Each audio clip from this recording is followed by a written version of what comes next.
কিন্তু গোটা পৃথিবীতে মুসলমান নিগৃহীত, নিষ্পেষিত। এমনকি শতকরা 90% 94% মুসলমানের বাংলাদেশে মন্দিরে আগুন লাগলে মুসলমানকে হিন্দুরা পিটা মারে। ধরে কোন কথা ঠিক কিনা? এরপরও আমাদের করার কিছু নাই, হায় আফসোস।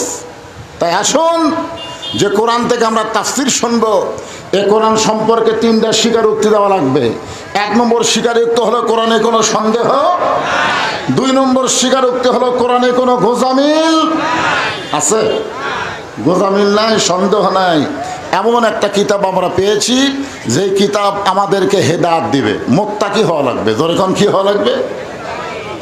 সেই কোরআনে আল্লাহ বললেন, ইজা আসাবাতুহুম মুসিবাতুন ক্বালু ইন্না লিল্লাহি ওয়া ইন্না ইলাইহি রাজিউন। আপনারা আক্কেলপুরের লোকেরা এই আয়াত কখন পড়েন? পড়েন না? একটা কমন আয়াত, একে সবাই পারে। মানুষ মরে গেলে আমরা এই আয়াত পড়ি, ইন্না লিল্লাহি ওয়া ইন্না ইলাইহি রাজিউন। এখানে কিন্তু মানুষ মরার পরে পড়ার কথা নাই। এখানে বলা হচ্ছে ইজা মানে যখন আসাবাতুহুম মুসিবা, তোমাদের উপরে বিপদ আপদ মুসিবত আসবে, কলু তখন তোমরা বলবে ইন্না লিল্লাহি ওয়া ইন্না ইলাইহি রাজিউন। আপনারা বলেন তো বর্তমানে আমাদের বাংলাদেশে সবচাইতে বড় বিপদের নাম কি? বর্তমানে আমাদের বাংলাদেশে, আমি অন্য দেশের কথা বলতেছি না, আমাদের বাংলাদেশে সবচাইতে বড় বিপদ আছে না নাই? আছে। সবচাইতে বড় বিপদ হলো কোরআনের আলোচনা শুনবে, মুসলমান কোরআন অনুযায়ী চলবে না। এর চাইতে বড় বিপদ নাই বাংলাদেশে। ধরে কোন কথা ঠিক কি না? আপনার বলেন কোরআনের মাহফিল আছে, কিন্তু কোরআনের কি নাই? চলন নাই। সেদিন ষোড়শী নির্জন পথে যাবে, কোনো জন কটু কথা কবে না। পথে আর প্রান্তরে সম্পদের মোহে পড়ে খুন আর জানি হবে না। সবাই বলেন যদি মেনে চলি কোরআন। ধরে বলেন যদি মেনে চলি কোরআন আর রাসূলের বিধান, সকলেই শান্তিতে থাকবে। বাংলার আকাশে কলেমার পতাকা সেদিন দুলবে। সবচাইতে বড় বিপদ হলো আমাদের যুবকদের হাতে 4G 5G মোবাইল। যে যুবকদের হাতে 4G 5G মোবাইল আছে, এই যুবক কিন্তু ভালো কিছু দেখতে পারে, খারাপ কিছু দেখতে পারে। জোরে কোন কথা ঠিক কিনা? আপনি বলেন তো দরজা জানলা বন্ধ করে, এখন বাপ মা ঘুমায় গেছে, এখন যুবক যদি অশ্লীল ভিডিও বের করে দেখে, দেখতে পারে কি পারে না? জোরে কোন পারে কি পারে না? দেখতে পারে। এখন এই সমস্ত যুবকদেরকে অশ্লীল ভিডিও দেখতে থেকে বঞ্চিত করার জন্য, বিরত রাখার জন্য যেই জিনিসটা বাংলাদেশে দরকার, সেই জিনিসটা আমাদের বাংলাদেশে চালু নাই। সেই জিনিসটা হলো ইন্নাস সালাতা তানহানিল ফাহশাই ওয়াল মুনকার। একমাত্র নামাজই পারে মানুষকে যাবতীয় খারাপি থেকে, অশ্লীলতা থেকে হেফাজত করতে। আমাদের বাংলাদেশে মডেল মসজিদ আছে, কিন্তু মডেল মুসল্লি নাই। জোরে কোন কথা ঠিক কিনা? কথা কন না? বর্তমান সরকার গোটা সাথে সাথে দাও, সাথে সাথে দাও কি কারেন্ট। আমার শ্বশুরের বাড়ি হলো শিবগঞ্জ। আমি একদিন শ্বশুরকে বললাম বাজান কারেন্টের খবর কি? তা আমার শ্বশুর বলতেছে তুমিও যা কারেন্টও তাই। আচ্ছা, আমার সাথে কারেন্টের তুলনা করলো। আমি রাগ করে বললাম আমার সাথে কারেন্টের তুলনা করলেন কেন? আমার শ্বশুর বলতেছে তুমি যেমন মাঝে মধ্যে আসো থাকো না, কারেন্টটাও আসে ঠিকই থাকে না। তো জেনারেটর দিছিল, ভালো ছিল, আবার দিছে, আবার যদি যাই তো কি করবেন? আবার ওই। আর রাস্তার হইচই বন্ধ করেন। এইটা কোনো হাট বাজার না, এইটা হলো বেহেশতের বাগান। অসংখ্য রহমতের ফেরেশতা এখানে নাজিল হয়েছে। ধরে কোন কথা ঠিক কিনা? মাটির আদমকে আল্লাহ সৃষ্টি করিয়া ঘোষণা করিলেন আল্লাহ শ্রেষ্ঠ বলিয়া। তাই নূরের ফেরেশতা করে মানুষকে সেজদা, সবার চেয়ে দিলেন মাটির মানুষকে সম্মান। আপনারা বলেন তো আমাদের দাম বেশি না ফেরেশতার দাম বেশি? কথা কয় না, কার দাম বেশি? সেই ফেরেশতা আমাকে দেখবার আইসে, আসা দেখে আমরা হইচই করতেছি। ফেরেশতা কয় আল্লাহ মাহফিলে আসলাম আল্লাহর আপনার হুকুমে, কিন্তু হইচই কেন? এখানে হইচই চলবে না ভাই, যান ইশারা দিয়ে কাম করা লাগবে। ইশারা, গোটা পৃথিবী এখন ইশারা দিয়ে চলতেছে, ইশারা, ঠিক কেন বলেন? আমাদের বাংলাদেশে ইশারা দিয়ে চলে। আজকে মাহফিল চালু হয় বন্ধ হয় ইশারা দিয়া, জোরে কোন কথা ঠিক কিনা? খালি ইশারা। এতগুলো মানুষ ধৈর্য নিয়ে একটু বসেন, ইন্না লিল্লাহর উপরে কিছু কথা বলি, মনোযোগ দিয়ে শোনেন।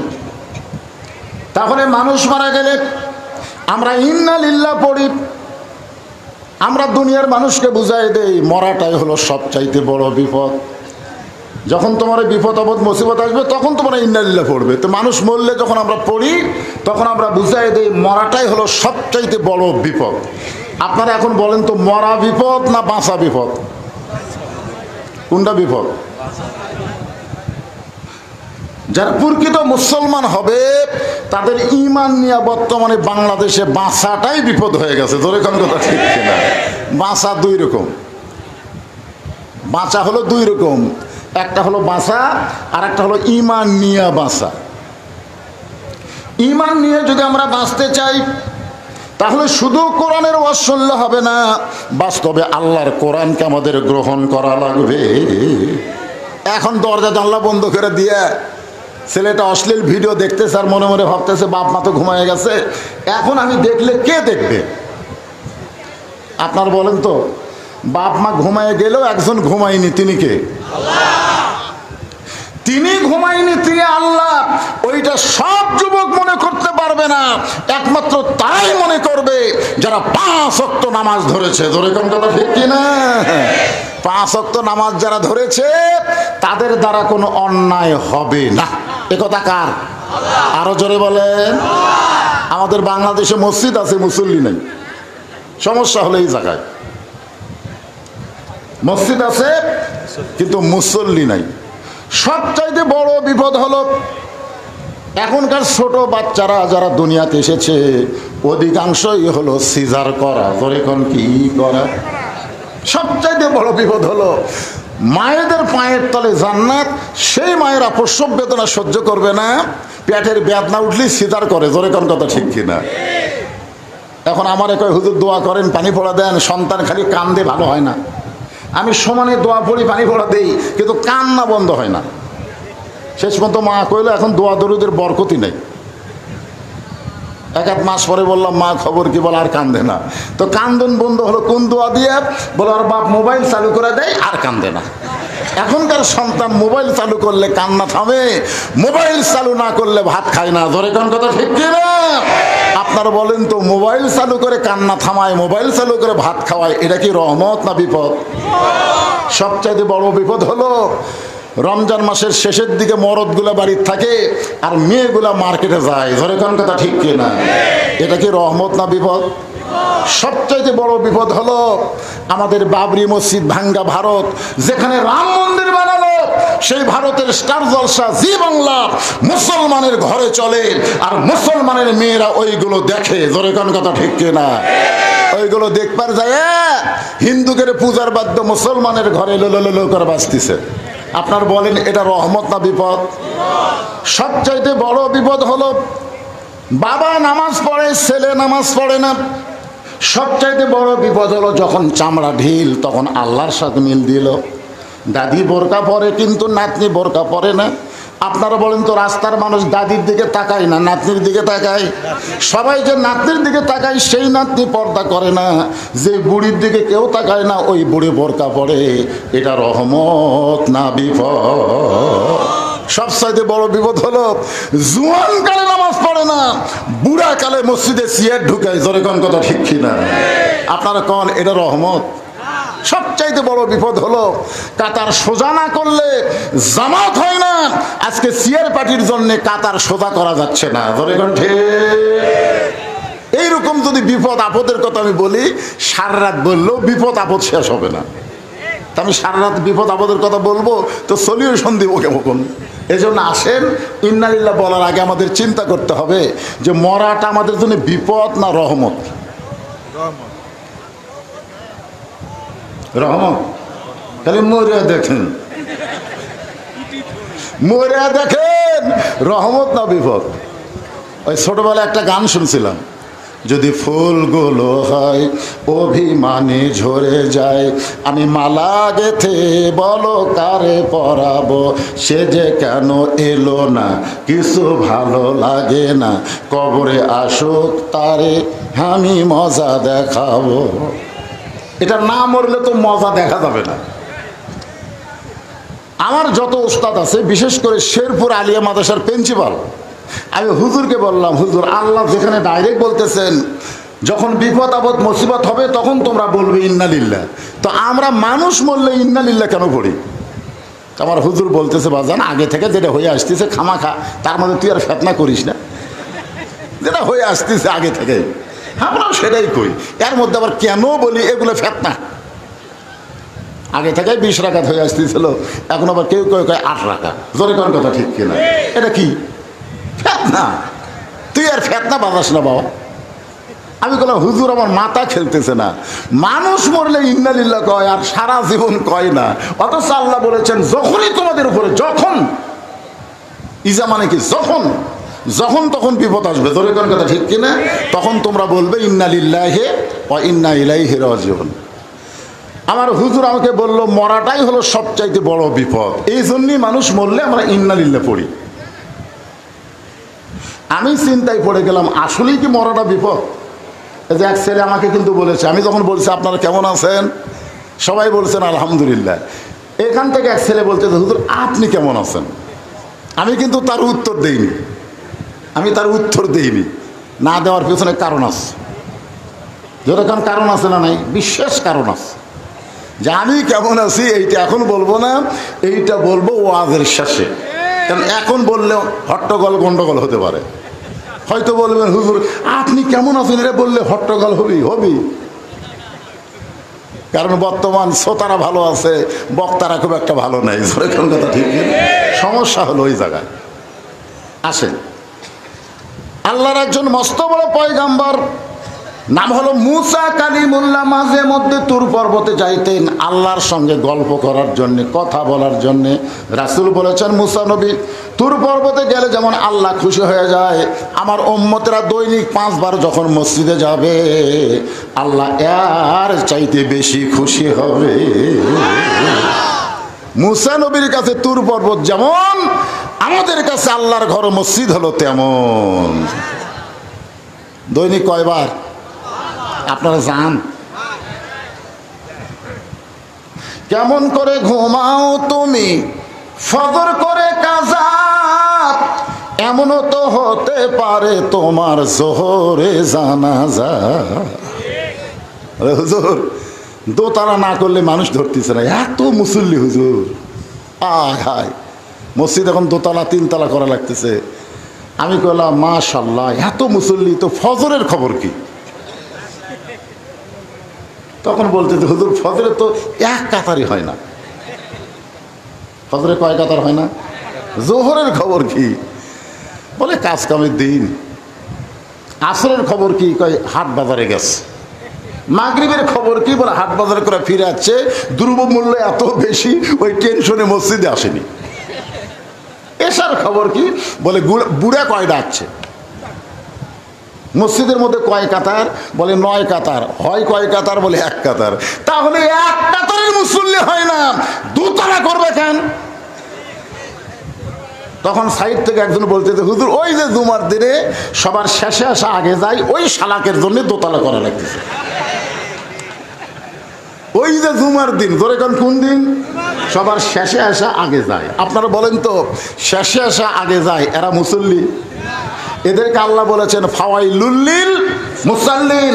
যেই মসজিদে 20 রাকাত তারাবি হয়, ওই মসজিদে কেউ যদি 8 রাকাত পড়ার নিয়তে ঢোকে, বুঝবেন ওই মুসল্লি না, ওই আল্লাহর সঙ্গে ঠাট্টাকারী। ধরে কোন কথা ঠিক না? তোমার যদি 8 রাকাত পড়ার এতই ইচ্ছা থাকে, 8 রাকাত যেটি আছে সেটি দাও। তুমি 20 রাকাতের মধ্যে ঢুকে নামাজিদের মন নষ্ট করো কেন? এরকম কিছু লোক আছে না, সবার শেষে দেয় 8 রাকাত পড়ে মরদ ঘাট কাট করে চলে যাচ্ছে। আল্লাহ বলে তোর নামাজ পায়খানা ফেলে দিলাম, কাম হবে না। কারণ তুই নামাজ পড়তে আসিস নাই, তুই মুসল্লিদের মন নষ্ট করতে আসিস। জোরে কোন কথা ঠিক ভাইজান? এখন 5 ওয়াক্ত নামাজ খুব খেয়াল করবেন। ইন্না লিল্লাহর ওপর আমি কথা বলতেছি। এখন মুসা নবী তুর পর্বতে গিয়া দাঁড়িয়ে আছে। এক সময় আল্লাহ বলতেছেন, মুসা তোমার খবর কি? মুসা বলতেছে আলহামদুলিল্লাহ। আল্লাহ বলতেছে মুসা তুমি কেমন আছো? মুসা বলতেছে আলহামদুলিল্লাহ। এক সময় মুসার মন বলতেছে আল্লাহ যখন আমার খবর জানতে চায়, আমিও আল্লাহর খবর জানা দরকার। মুসা বলতেছে আল্লাহ আপনি কেমন আছেন? মুসা কিন্তু আলহামদুলিল্লাহ বলেছে, কিন্তু মুসা যখন বলতেছে আল্লাহ আপনি কেমন আছেন, আল্লাহ বলতেছে মুসা আমি কেমন আছি যদি জানবার চাও, ইজহাব ইলা ফিরাউন ইন্নাহু তাগা। আমি কেমন আছি যদি জানবার চাও তাহলে ফেরাউনের কাছে যাও। ধরে কোন কার কাছে? বর্তমানে আলেম ওলামা কেমন আছে এটা যদি জানবার চান,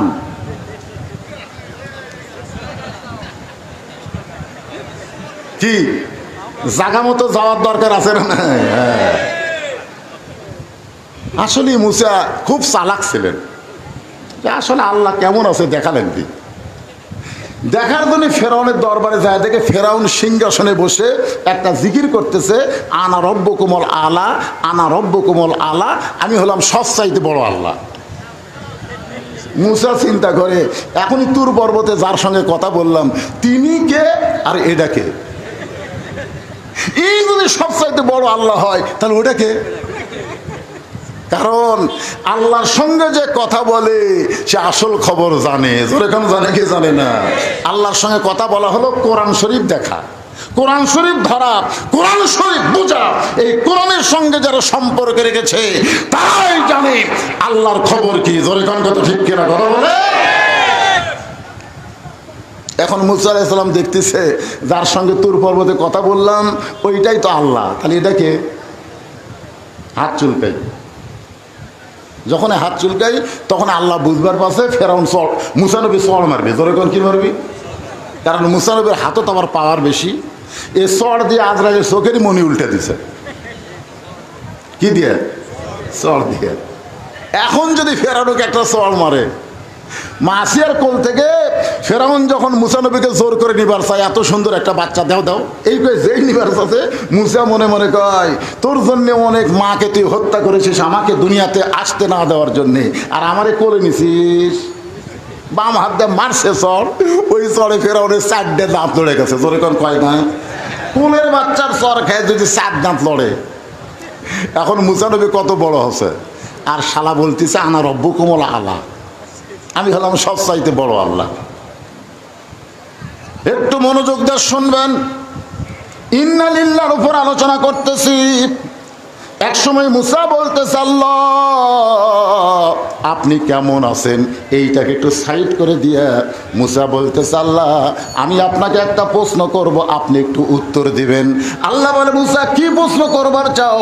মুসা বলতেছে আল্লাহ আমার যা আছে আপনার তা নাই, আমার যা আছে আপনার তা নাই। আল্লাহ বলে মুসা তোমার এমন কি আছে যেটা আমি আল্লাহর নাই? মুসা বলতেছে আল্লাহ আমার মৃত্যু আছে কিন্তু আপনার মৃত্যু না। আল্লাহ বলে ঠিকই তো তাই রে। মুসা বলতেছে আল্লাহ আপনি মারতে পারবেন কিন্তু মরতে পারবেন না। মরার যে মজা, এই মজা আমি মুসা পাবো কিন্তু আপনি আল্লাহ পাবেন না। আপনার বলেন তো মরার একটা মজা আছে না নাই? আল্লাহ কোরআনে বলছেন কুল্লু নাফসিন জায়গা, জায়গা শব্দের অর্থ হলো স্বাদ, জায়গা শব্দের হলো মজা। আল্লাহ বলে মুসা মৃত্যু তোমার কাছে কেমন মনে হয়? মুসা বলতেছে আল্লাহ দুনিয়ার জীবনে আপনি আমাকে যা দিছেন সবচাইতে উত্তম নিয়ামতের নাম হলো মৃত্যু। আল্লাহ কয় মুসা রে মানুষ দুনিয়াতে যে মরবার চায় না, আর এই মরাটা তোর কাছে উত্তম মনে হওয়ার কারণ কি? মুসা বলতেছে আল্লাহ কারণ হলো 3টা। ধরে বলেন কয়টা? এক নম্বর কারণ হলো না মরলে জান্নাতে যাওয়া যাবে না। এত সুন্দর জান্নাত আপনি বানায় রাখছেন, সেই জান্নাতে যদি আমি মুসা যাবার চাই, মরা ছাড়া যাওয়ার কোনো রাস্তা না। বাংলাদেশের মানুষ মরবার চায় না, পুলিশ ধরার ভয়ে গোরস্থানত লুকে আছে। প্রত্যেক বাড়ি বাড়ি পুলিশ যে হারে ঘুরতেছে, এখন ওই ভয়ে গোরস্থানে একটা কবর খুঁড়ে ওই জায়গায় লুকে থাকে। এই 7 তারিখে ভোট হলো না, ভোটের আগে পুলিশ প্রতিদিন বাড়িতে আসে, বাড়িতে নাই, ওই গোরস্থানে শুয়ে থাকে, কবরের মধ্যে শুতে, নিচে খেয়াল উপরে কম্বল দিয়ে বউকে বলতেছে খবর কি, বলে যেখানে আছেন ভালো থাকেন, আসেন না। তখন বলে আলহামদুলিল্লাহ আমি নিরাপদে আছি। আপনারা বলেন লোকটা কুটি আছে, বাড়িতে আছে না কবরে আছে? একটা জেতা মানুষ কবরে থাকা রহমত না বিপদ? ইন্নালিল্লাহ। মাঝে মধ্যে কবরস্থানে থাকে, কয় আল্লাহ বর্তমান বাংলাদেশের পরিবেশে বাড়ির থাকা গোরস্থানই নিরাপদ। ওই মরার আগেই বুঝা পারছে জোরে কর কথা ঠিক কিনা। কার ভয়ে? আল্লাহর ভয়ে। মনে করেন আল্লাহ আজরাইলকে বলতেছে, মনে করেন উদাহরণের জন্য বলতেছি, একটু পুলিশের পোশাক পরে ওর কাছে যা। আল্লাহর হুকুমে পুলিশের পোশাক পরে গোরস্থানে এসে বলতেছে, কে রে ভাই? উনি একটা লাভ ধরে বলতেছে, এই গোপন জায়গার খবর তো কে দিল? তখন বলতেছে, ভাই রে আমি হলাম আজরাইল। যেই কইছে আজরাইল, তখন বলতেছে, ভাই বর্তমানে বাংলাদেশে পুলিশ ধরার ভয়ে আজরাইল ধরার কথা আমার খেয়ালই নাই রে। মানুষ যখন পুলিশ ধরার চিন্তা করবে, আজরাইল ধরার চিন্তা ভুলে যাবে, ওইটাই হলো মুসলমানের সবচাইতে বড় বিপদ। জোরে কোন কথা ঠিক কিনা? আপনি যতই চেষ্টা করেন পুলিশের হাত থেকে আপনি নিরাপদ থাকতে পারেন, কিন্তু আজরাইল যদি হুকুম পায়, কোন জায়গায় লুকাবেন? গোরস্থানত। যে কোনো সময় আমাদের মৃত্যু হবে। এই কোরআনের মাহফিলে যারা বসে আছি সবাই বিশ্বাস করেন মরার কোনো সময়, যে কোনো ছেলেরা, যুবকেরা, এবার ঈদের দিনে 7টা ছেলে মোটর সাইকেল অ্যাক্সিডেন্ট করে মারা গেছে, খবর হয়েছে। এক ছেলে মেয়ে সহ মারা গেছে। আর বাপ মা বলতেছে যে আপনার ছেলে মোটর সাইকেল অ্যাক্সিডেন্ট করে মারা গেছে, পিছনে বউ আছিল, ওটাও মরছে। বাপ কয় আমার ছেলে তো বিয়েই করেনি, এই বউ কুটি বেলা। লাশ নিবার যায় দেখে বেটার মাথা ধরে উইও মরছে। বাপ কয় বিয়ে করেনি, কাকলে ঘুরতেছে রে। বিয়ে না কইরা মেয়ে নিয়ে ঘরে ঈদের দিনে ফিল্ডিং মারে, ছোট বাচ্চার হাতে ফটকা তুলে দেয়। এইটাই মুসলমানের সবচাইতে বড় বিপদ। জয়দান কথা ঠিক কিনা? ইন্নালিল্লাহ। কখন পড়া লাগবে আর কখন পড়তেছি? মুসা বলতেছে, আল্লাহ আপনি এত সুন্দর জান্নাত বানায় রাখছেন, সে জান্নাতে যদি যাবার চাই, মরা ছাড়া জান্নাতে যাওয়ার কোনো উপায় নাই। আমরা সকলে জান্নাত চাই কি চাই না? জোরে কোন কারা কারা চাই? আল্লাহকে একটু হাত দেখায়, হাত নামান। মাশাআল্লাহ, তোমার সব বান্দা জান্নাত চাই। তাহলে জান্নাতে যাইতে গেলে মরা লাগবেই। আমি যেই বলবো জান্নাতে যাইতে গেলে কি চাই, আপনার সকলে জবান করে বলবেন মরতে চাই। জান্নাতে যাইতে গেলে কি চাই? আরো জোরে, জোরসে বলুন। মানুষ যখন মরতে চাই মিছিল করবে, তখন ওই মানুষ কোনোদিন বাতিলের সাথে আপোষ করে চলবে? কারণ মরাই লাগবে তখন, কিসের বাতিল? কিন্তু আজকে আমাদের বাংলাদেশে জীবন বাঁচান ফরজ না ইমান বাঁচান ফরজ? এই অন্তর থেকে কোনবারে দুই কান্দে দুটো ফেরেস্তা আছে, যেরকম আছে না নাই? ওরা কি ইয়ার কি মারার জন্য আছে না লেখার জন্য আছে? তোমার দুই কান্দে দুই মোহরি লিখিতেছেন ডায়েরি, দলিল দেখে রায় দিবে, টাকা পয়সার নাই কারবার, আমি পাপী তিনি জাবিন্দার, মনের ঘরে তালা দিয়া চাবি নিয়া আছেন সাই, আমি অধম শব্দ কি তার হুকুম ছাড়া বাইরে যাই, হুকুম ছাড়া বাইরে যাই, মনোরে পারাপারে থাকলে তারা সঙ্গে নিও গাড়ি ভাড়া, জবাবদিহি করতে হবে ধরলে টিকিট কালেক্টর। আমি পাপী তিনি জাবিন্দার। সবাই বলেন আছেন আমার মুক্তার, আছেন আমার ব্যারিস্টার, সেই বিচারের হাইকোর্টেতে তিনি আমায় করবেন পার। আমি পাপী রাসূল জাবিন্দার। আল্লাহু আকবার। একটু অন্তর থেকে বলেন। মুখের কথাতে তো আমরা বিপদে পড়ে গেছি। মুখে যা কয় মনে তা কয় না। লিমা তাকুলু মালা তাফালুন, এ হলো টাটকা মুনাফিক। জোরে কোন কি মুনাফিক? আমরা সকলেই যদি জান্নাতে যাবার চাই, মরা ছাড়া জান্নাতে যাওয়ার রাস্তা কোনটা কোন তো আছে? তো দোয়া যে করলেন রমজান মাসে, আল্লাহুম্মা ইন্না নাসালুকাল জান্নাতা ওয়া নাউযু বিকা মিনান নার। আল্লাহ কয় এই তোর দোয়া কবুল করছি, তুই জান্নাতে যা। তখন আপনি কবেন আল্লাহ জান্নাতে যাবো তোরে কোন দিক দিয়ে? লাইলাতুল মেরাজে বর্তমানে যে বাইতুল মুকাদ্দাস নিয়ে মুসলমানদেরকে হত্যা করা হচ্ছে, ওই বাইতুল মুকাদ্দাসের ভিতরে আমাদের নবী 2 রাকাত নামাজের ইমামতি করেছে। জোরে কোন সুবহানাল্লাহ। এক সময় সাহাবীরা জিজ্ঞাসা করলেন রাসূলুল্লাহ, দুইটাই আল্লাহর ঘর, বাইতুল্লাহ আর বাইতুল মুকাদ্দাস, এই দুইটার মধ্যে দাম বেশি কার? একটা হলো কাবা ঘর, একটা হলো বাইতুল মুকাদ্দাস, এই দুইটার মধ্যে দাম বেশি কার? আল্লাহ রাসূল বললেন একটার দাম বেশি আর একটার সম্মান বেশি। দাম বেশি হচ্ছে আল্লাহর ঘর কাবার, আর সম্মান হচ্ছে আল্লাহর ঘর বাইতুল মুকাদ্দাস। সম্মান হওয়ার কারণ হলো কাবা ঘরের মধ্যে সমস্ত নবী রাসূল ঢুকতে পারে নাই, ঘরটা খুব ছোট। এই ঘরের মধ্যে এত নবী রাসূল কেমনে ঢুকবে? কিন্তু বাইতুল মুকাদ্দাসের মধ্যে সমস্ত নবী রাসূলকে আল্লাহ ঢুকায় দিয়েছে। জোরে কোন সুবহানাল্লাহ। জিবরাইল বললেন হুজুর আপনার পিছনে যারা ইক্তেদা করলো সব নবী রাসূল। আল্লাহ রাসূল বলেন আমি একটু তাদেরকে দেখবার চাই।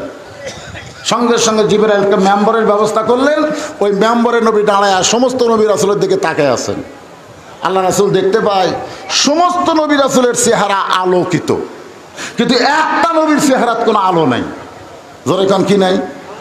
নবী বললেন সব নবীর চেহারা থেকে আলো আসে, ওই নবী কি করলো আলো নাই কেন? জিবরাইল বলেন হুজুর আপনি তাকে ডাকেন। মাইকের সাউন্ড নষ্ট হয়ে গেল। জিবরাইল বলেন হুজুর আপনি তাকে ডাকেন। এবার আল্লাহ নবী ডাকতে বললেন আপনার নাম কি? বলে আমার নাম ঈসা আলাইহিস সালাম। তাহলে সবার চেহারা থেকে আলো আসতেছে, আর আপনার চেহারার মধ্যে আলো না থাকার কারণ? ঈসা বলতেছে সমস্ত নবী রাসূল জান্নাত থেকে আপনার পিছনে এসে নামাজ পড়লো, কিন্তু আমি জান্নাত থেকে আসতে পারি নাই। আল্লাহ নবী বলেন ওগো ঈসা, সমস্ত নবী জান্নাত থেকে আসলে আপনি জান্নাত থেকে কেন আসতে পারলেন না? ঈসা বলতেছেন এখন পর্যন্ত আমার মৃত্যু হয় নাই, আমি না মরলে জান্নাতে কেমনে যাই? এ কথার দ্বারা বোঝা গেল জান্নাতে যাইতে গেলে মরা লাগ। কথা কন না কেন? মরা। আপনাদের কাছে মৃত্যুই কঠিন মনে হচ্ছে জান্নাতের চাইতে? সবাই একটু এক বাক্যে সমস্যা বলবেন, জান্নাতে যাইতে গেলে কি চাই? আরো জোরে। আল্লাহ বলে মুসা মৃত্যুকে পছন্দ করার 2 নম্বর কারণ কি? মুসা বলতেছে আল্লাহ মৃত্যুকে পছন্দ করার 2 নম্বর কারণ হলো আমার মৃত্যুটা কেবলমাত্র আপনার জন্যই আমি অক্ষ করেছি। এই কথার দ্বারা মুসা বুঝাইলেন মরবে কার জন্যে? আপনারা যারা বলতেছেন না কার জন্য মরবেন? শয়তানের জন্য। তাহলে জবান খুলে বলবেন মরবো কার জন্যে? আল্লাহর জন্য। কেউ যদি মরতে চায় আল্লাহর কুদরতে মুখে হাসি ফুটে যায়। আল্লাহ বলে আমার জন্য যারা মরবে এদের মৃত্যুই হবে না, বরং এরা চির অমর হয়ে থাকবে। এটা আমার কথা না আল্লাহর কথা। আল্লাহ কোরআনে বলেন ওয়ালা তাকুলু লিমান ইউকতালু ফি সাবিলিল্লাহি আমওয়াতুন বাল আহইয়াউ ওয়ালাকিন লা তাশউরুন। আমি 2 জন ব্যক্তির নাম বলবো। একজন আল্লাহর জন্য মারা গেছে, আর একজন এমনি এমনি মরছে। যিনি আল্লাহর জন্য জীবন দিয়েছেন তার নাম হলো হোসাইন, আর এমনি এমনি যে মরছে তার নাম হলো ইয়াজিদ। আপনার বলেন তো এই 2 জনের মধ্যে কে মরেননি? আরে বুঝবার পারেন না। আজও বাংলাদেশে হোসেনের দল যারা করতেছে, বাতিলের সঙ্গে আপোষ না করে নিজের জীবন উৎসর্গ করতেছে, কিয়ামত পর্যন্ত আল্লাহ তাদেরকে অমর করে রাখবে। তোর এখন কথা ঠিক কিনা ভাইজান? হোসেন রাদিয়াল্লাহকে হত্যা করার পরে ওই মাথাটা কিন্তু কারবালায় ছিল না, দেহ ছিল কারবালায়, কিন্তু মাথাটা কারবালায় ছিল না। ওই মাথাটা নিয়ে যাওয়া হলো দামেস্কে। কোথায়? দামেস্কে নিয়ে যাওয়া হলো। ওই সময় ইয়াজিদ ক্ষমতার চেয়ারে বসেছিল। ইয়াজিদের সামনে যখন হোসেন রাদিয়াল্লাহর মাথাটা হাজির করা হয়, ইয়াজিদের হাতে একটা লাঠি ছিল, লাঠি। ওই লাঠিটা হোসেনের মুখের মধ্যে ঢুকায় বলে, হোসেন, খালি জেদ করার কারণে আজ তুমি শেষ হয়ে গেলে। দেখো তুমি কোথায় আর আমি কোথায়, শুধু জেদ করার কারণে আজ তুমি শেষ হয়ে গেলে। দেহ এক জায়গাত, মাথা এক জায়গাত, আর আমি ইয়াজিদ সিংহাসনে বসে আছি। তুমি কোথায় আর আমি কোথায়, তুমি শেষ। সমস্ত সাহাবীরা, ইয়াজিদের সামনে যত সাহাবী ছিল, যত মুসলমান ছিল, সবাই মাথা নিচু করে বসে আছে। ইয়াজিদ এমন কিছু করতেছে, মুখের মধ্যে লাঠি ঢুকায় দিয়া তিরস্কারমূলক কথা বলতেছে, তাও মুসলমানেরা মাথা তুলা ইয়াজিদের বিরুদ্ধে কিছুই বলতে পারতেছে না, কারণ বললেই মাথা যাবে। ইমানের গুরুত্ব না দিয়া মানুষ যখন জীবনের গুরুত্ব দেয়, তখন বাতিল মাথা ছাড়া দেয়। ধরে কোন কথা ঠিক কথা বল না কেন? আজকে বাংলাদেশে মুসলমানেরা ইমানের চাইতে জীবনের গুরুত্ব বেশি দিছে, বাঁচার চেষ্টায় ব্যস্ত হচ্ছে। যতই চেষ্টা করেন আপনি বাঁচতে পারবেন না, আপনার মরা লাগবে। যারা আল্লাহর জন্য মরতে চায় না, তারা শিয়াল কুত্তার মতন মরবে। ধরে কোন কথা ঠিক না? আপনি একজন মুসলমানের বাচ্চা হয়ে শিয়াল কুত্তার মতন মরবার চান? দেখেন, ইয়াজিদ বারবার যখন তিরস্কার করতেছে, প্রত্যেকটা মুসলমান মাথা নিচু করে বসে আছে, লোকমা দেওয়ার কেউ নাই। কারণ ইয়াজিদ যে রাষ্ট্র চালায় নিজের ইচ্ছায়, আল্লাহর আইন দিয়ে যদি রাষ্ট্র চালাতো, তাহলে লোকমা দেওয়ার মুসলমান থাকতো। যখন কোনো মানুষ নিজের ইচ্ছায় রাষ্ট্র চালায়, ওই মানুষের ভুল ধরলে তার বিপদ হয়ে যাবে। তোর কোন কথা ঠিক কিনা? আর আল্লাহর আইন দিয়ে যখন রাষ্ট্র চালায়, অর্ধ পৃথিবীর খলিফা হযরত ওমর জুমার দিনে যখন খুতবা দিচ্ছেন, এমন সময় মাঝখান থেকে এক মুসল্লি দাঁড়িয়ে বলতেছে, আমিরুল মুমিনিন, আপনার খুতবা শুনবো না। ওমর ফারুক বলেন, আমার অপরাধ কি? বলে, আপনার অপরাধ হলো আমাদেরকে খাটো পাঞ্জাবি দিয়ে আপনি লম্বা জুব্বা পরে খুতবা দেন। আমাদেরকে খাটো পাঞ্জাবি দিয়ে আপনি লম্বা জুব্বা কোথায় পেলেন? এটা না বলা পর্যন্ত আপনার খুতবা আমরা শুনবো না। বাংলাদেশের মতন ৯৬টা দেশের খলিফা, সুবহানাল্লাহ, আর সেই লোকটা জুব্বা একটু লম্বা কাপড় দিছে, খুতবা বন্ধ করে দিছে। এর নাম হলো লোকমা দেওয়া। ধরে কোন কি দেওয়া? ওমর ফারুক তো বলতে পারতেন, এটা কে রে? আমার ওয়াজের দিকে না তাকায় আমার জুব্বা দেখলো, আর ধর না। এ কথা হযরত ওমর কয়নি, কারণ সবাই খাটো, তিনি লম্বা, লোকমা দেওয়া ঠিক আছে। ওমরের চোখ দিয়ে যখন দরদর করে পানি পড়তেছে, এমন সময় ৬ লক্ষ হাদিসের হাফেজ আব্দুল্লাহ ইবনে ওমর বাবার পাশে দাঁড়ায় বলতেছে, রে নবীর সাহাবীরা, তোমরা খাটো পাঞ্জাবি হলেও নতুন কাপড় পরে আজকে জুমার নামাজ পড়তেছো, কিন্তু আমার পরনে দেখো নতুন কোনো কাপড় নাই। ওসমান গনি বলতেছে, আব্দুল্লাহ, আজকে জুমার দিনে সবাই নতুন কাপড় পরছে, অথচ তুমি পুরাতন কাপড় পরে কেন মসজিদে? আব্দুল্লাহ বলতেছে, আমি যদি নতুন কাপড় পরতাম, তাহলে আমার বাবার জুব্বা লম্বা হতো না। দুনিয়ার সবাই যখন ঘুমায় গেছে, তখন এই মানুষটা, এই যে আজ লম্বা জুব্বা পরে খুতবা দিচ্ছে, আর তোমরা খুতবা আটকে দিলে, এই মানুষটা ইয়েতিমের মতন আমার ঘরের দরজায় গভীর রাত আমার ঘরের দরজায় গিয়ে বলতেছে, আব্দুল্লাহ রে, একটু দরজা খুলে দে বাবা।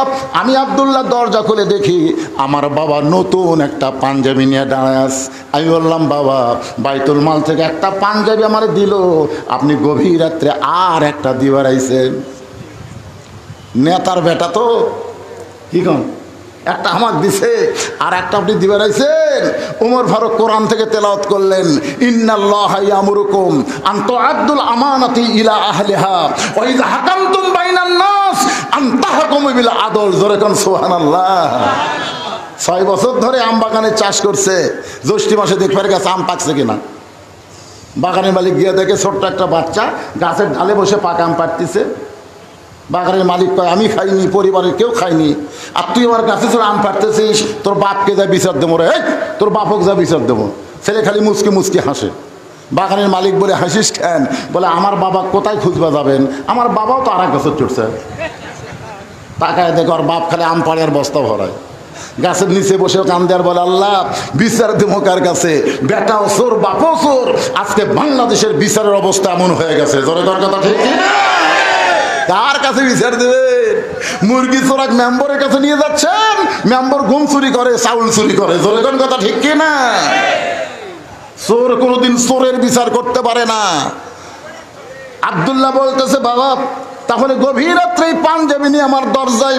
ওমর ফারুক বলে আব্দুল্লাহ রে, এই পাঞ্জাবিটা বাইতুল মাল থেকে আমার জন্য বাজেট করেছে, আমি পরে দেখি পাঞ্জাবিটা খাটো, আগামীকাল জুমার দিনে এই খাটো পাঞ্জাবি পরে আমি যদি খুতবা দেই তাহলে বলতো তোর কেমন লাগবে? আব্দুল্লাহ আফসোস করে বলে বাবা তাহলে আপনি পুনরায় বলেন লম্বা একটা জুব্বা যেন আপনাকে ব্যবস্থা করে। ওমর ফারুক বলে বাইতুল মালের কাছে আর আমি যাব না, আমি তোর কাছে আইসি বেসা, তোর পাঞ্জাবিটা যদি আমারে দান করে দেশ আর তোর টামারটা মিলে আমি একটু লম্বা জুব্বা পরে খুতবা দিবার চাই। আমি আমার বাবাকে আমার অংশ দান করেছি, সারা রাত ধরে বাবা তার কাপড় আমার কাপড় একত্র করে লম্বা জুব্বা বানায় এখন খুতবা দেয়। এখন বলো খুতবা শোনা যায় কি না যায়? সমস্ত মুসলমান কান্দার বলে আল্লাহ তোমার কোরআন দিয়ে যখন রাষ্ট্র চলবে এমন মহান ব্যক্তিদেরকে নেতার আসনে দেখা যাবে, ধরে এখন সুবহানাল্লাহ। আর মানুষের তৈরি আইন দিয়ে যখন সমাজ চলবে চোর বাটপারদেরকে দেখা যাবে, জোর কথা কন না কেন? লোকমার দরকার আছে না নাই? কিন্তু না, সব মাথা সবাই কান দিচ্ছে, বুঝেছেন না? হোসেনের আফসে কান দিচ্ছে কিন্তু মাথা তুলে, কারণ জীবন বাঁচান ফরজ যায়। মাথা তুলে খালি তাকালি এজিত কবি ধর, কেউ আর মাথা তুলতেছে না, সবাই জীবন বাঁচানো ফরজ মনে করে ইমাম যা হয় হোক। সবাই যখন মাথা নিচু করে বসে আছে এমন সময় 80 বছর একজন বুড়ো মানুষ লাঠিতে ভর দিয়ে দাঁড়ায় গেছে, জোরে কোন সুবহানাল্লাহ। দাঁড়াইছে, বসা থাকা যাবে না, দাঁড়ান লাগবে। অন্যায় অপকর্ম দেখলে আর বসে থাকার সুযোগ নাই, সব মুসলমানকে দাঁড়াতে হবে, জোরে কোন কথা ঠিক? আমরা এত দুর্বল হয়ে গেছি, সারাদিন আক্কেলপুর বাজারে বাজার করি আর নামাজের সময় মসজিদে গেলে চেয়ারত বসি, জোরে কোন কথা ঠিক? ফেরেস্তা গায়ে আল্লাহ আর কান্দের ফেরেস্তা। এই শয়তান সারাদিন ঘুরলো, 10 কেজি ব্যাগ নিয়ে বাড়ির থেকে বাজার থেকে বাড়িতে গেল, ওর বসা লাগলো না। আর তোমার ঘরত এসে চেয়ারত বসলো। আজকে জিজ্ঞাসা করেন কে ভাই চেয়ারত বসলেন কেন? শরীরে বল পাই না বাবা, শরীরে বল। ও তুই হাট বাজারত বল পাস, মসজিদের মধ্যে ঢুকলেই দুর্বল হয়ে যায়। আপনি জানেন জামাত পড়া যেমন ওয়াজিব, কাতার সোজা করা হলো তার চাইতে বড় ওয়াজিব, জোরে কোন কথা ঠিক? সাহাবীরা বললেন হুজুর কাতার কেমনে সোজা করব? আল্লাহ রাসূল বললেন পায়ের গোড়ালির সঙ্গে গোড়ালি মিল করে তোমরা কাতার সোজা করো। যেই বেটা চেয়ারে বসে উনি বসলো গুটি আর গোড়া গেল গুটি। এই জন্য ফতুয়ার কিতাবে বলা হচ্ছে এইরকম লোক যদি মসজিদে আসে, আপনারা 4-5 জন শক্তিশালী যুবক যারা ওর চেয়ার সহ ধরবেন, যাই চেয়ারে বসছে ওর চেয়ার সহ ধরে, যেরকম আগে ঢুলিত করে নতুন বউলিয়া যেত ঠিক ওইভাবে ঢুলি বেটা চেয়ার সহ ধরে আস্তে করে বারান্দা থবেন। তোর যদি এতই নামাজ পড়ার মন চায় সামনে কাতার না, এই কাতারের মধ্যে না বারান্দা থাক, কারণ তোর কারণে আমাদের জামাত থাকা রাখবো না। জামাতে নামাজ আদায় করতে গেলে কাতার সোজা হবে, জোরে কণ্ঠে। নামাজের মধ্যে যে কয়টা ফরজ আছে তার মধ্যে একটা ফরজ হলো দাঁড়িয়ে নামাজ পড়া। আল্লাহ কোরআনে বলেছেন কুমু লিল্লাহি কানিতিন, দাঁড়াও, আনুগত্য নিয়ে দাঁড়াও। চেয়ারে বসলে কোনোদিন আনুগত্য হয় না। নবী সাহাবেরা কোনোদিন চেয়ারে বসে নামাজ পড়েনি। এখন মক্কা মদিনার তা ঘুরে আসা কয় হুজুর ফতুয়া যতই মারেন মক্কার দিকে আইছি। আরে পাগলা, মক্কা দলিল না, দলিল হলো আল্লাহর কোরআন, ধরে কোন ঠিক না? একটু মনোযোগ দাও, কথাগুলো শুনতে হবে। 80 বছর একজন সাহাবী লাঠিতে ভরতে দাঁড়ায় বলতেছে ইয়াজিদ তুমি যার মুখে লাঠি ঢুকায় বলতেছো শেষ হয়ে গেছো, শেষ হয়ে গেছো। ইয়াজিদ রে, যাকে তুমি বলতেছো শেষ হয়ে গেছো, তুমি তারে চিনো না। যদি চিনবার পারতা এরকম বেয়াদবি তুমি করতে না। তুমি যার মুখে লাঠি ঢোকায় তিরস্কার করতেছো, হোসাইন তুমি শেষ। আমি জানি এইটা কে। আমি 10 বছর একাধারে নবীর বাড়িতে খেদমত করেছি। কয় বছর? আমি একদিন নবীর পাশে দাঁড়ায় আছি, আল্লাহর নবী নফল নামাজের নিয়ত করলেন। নবী যখন রুকুর থেকে সেজদাত গেছে, এমন সময় যার মুখে লাঠি ঢুকাইছো ওই হোসাইন তখন ছোট্ট ছিল, কুত থেকে দৌড়ে এসে নবীর পিঠে চড়ে বলতেছে, চল ঘোড়া চল, চল ঘোড়া চল। আমি দৌড়ে গিয়ে হোসাইনকে নবীর পিঠ থেকে নামাবার চাই, কিন্তু আল্লাহ নবী নামাজ পড়া অবস্থায় হাতের ইশারা করলেন নামাজ না। কিন্তু যখন হোসাইন নবীর পিঠে থাকার পরে এক সময় বলতেছে যে ঘোড়া চলে না, এই ঘোড়ার পিঠে বসে আমি থাকবো না। এবারে ছোট্ট হোসেন রাগ করে যখন চলে যায়, এক সময় নবী নামাজ শেষ করে যখন সালাম ফেরায়, আমি বললাম ইয়া রাসূলুল্লাহ, হোসেন বেয়াদবি করতেছিল আপনার পিঠে চড়ে, চল ঘোড়া চল, চল ঘোড়া চল। আমি তখন হোসেনকে পিঠ থেকে নামাবার চাইলাম, অথচ আপনি ইশারা করলেন নামাজ না, কারণ কি? রাসূল বলে, আনাস, আনাস রে, আমি হোসেনকে পিঠ থেকে নামাবার চাইছিলাম, কিন্তু নামাজের মালিক আল্লাহ ডাক দিল, হাবিব আপনার পিঠে চলে যেই বাচ্চা ঘোড়া ঘোড়া খেলতেছে, আমি আল্লাহ তাকে এতই ভালোবাসি, যতক্ষণ আপনার পিঠে বসে থাকবে আপনি তাকে পিঠ থেকে নামাবেন না। যে হোসাইন নানার পিঠে চড়ে চল ঘোড়া চল, চল ঘোড়া চল বলে, নানা যাকে আদর করে মুখের চুমা খায়, আর তুমি সেই মুখের মধ্যে লাঠি ঢুকায় বলতেছো হোসাইন তুমি শেষ, শেষ। সাহাবীরা নবীর ওয়াজ শুনতেছে, পাগলের মতন নবী যখন কথা বলে সাহাবীরা অন্তরের খাতায় সেটা নোট করে। জোরে গান সুবহানাল্লাহ। পাগলের মতন যখন আলোচনা শুনতেছে, এমন সময় হোসাইন দূর থেকে বলতেছে, নানু ভাই সারাদিন খালি সাহাবীর নিয়ে থাকবা, আমাকে নিবা না? আমি একটু তোমার কাছে যাবার চাই। 1 নম্বর সাহাবী আবু বকর বলতেছে, হুযায়ফা যাও কাটকা। ওই যদি এখন নবীর কাছে আসে, নবী তো লাঠি নিয়ে ব্যস্ত হয়ে যাবে, আমাদের কথা আর মনে থাকবে না, কারণ নবী নাতিকে এত ভালোবাসে। আবু বকরের কথা মতো হুযায়ফাতুল ইয়ামিন এক দৌড়ে গিয়ে হোসেনকে বুকের মধ্যে নিয়ে বলে, হোসাইন এখন তুমি নানার কাছে যাইও না, কারণ তোমার নানা এত দামি দামি ওয়াজ করতেছে আর সাহাবীরা পাগলের মতন ওয়াজ শুনতেছে, এখন নানার কাছে যাইও না।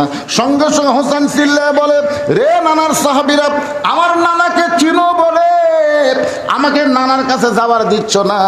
আজকে শুনে নাও, যেই নানার ওয়াজ শুনতে তোমরা পাগল, ওই নানার চাইতে আমি কোনো অংশে ছোট না। যেই কইছে কোন অংশে ছোট না, সঙ্গে সঙ্গে ওই সাহাবীদের মধ্যে একজন ওয়াজ শুনতেছিল, তার নাম হলো আলী। ধরে কারণ তার নাম কি? রাসূল বলেছে, আনা মাদিনাতুল ইলমে ওয়া আলিউ বাবুহা, আমি হচ্ছে ইলমের শহর, আলী হচ্ছে সেই শহরের দরওয়াজা। তাহলে কেমন শ্রোতা চিন্তা করেন। কিন্তু এই কথা শোনার পরে আলী আর বসে থাকলেন না, এক দৌড়ে এসে হুযায়ফার কোল থেকে হোসেনকে কায়দা নিয়ে বলতেছে, এই পুস্কা, কার সঙ্গে তুলনা করিস?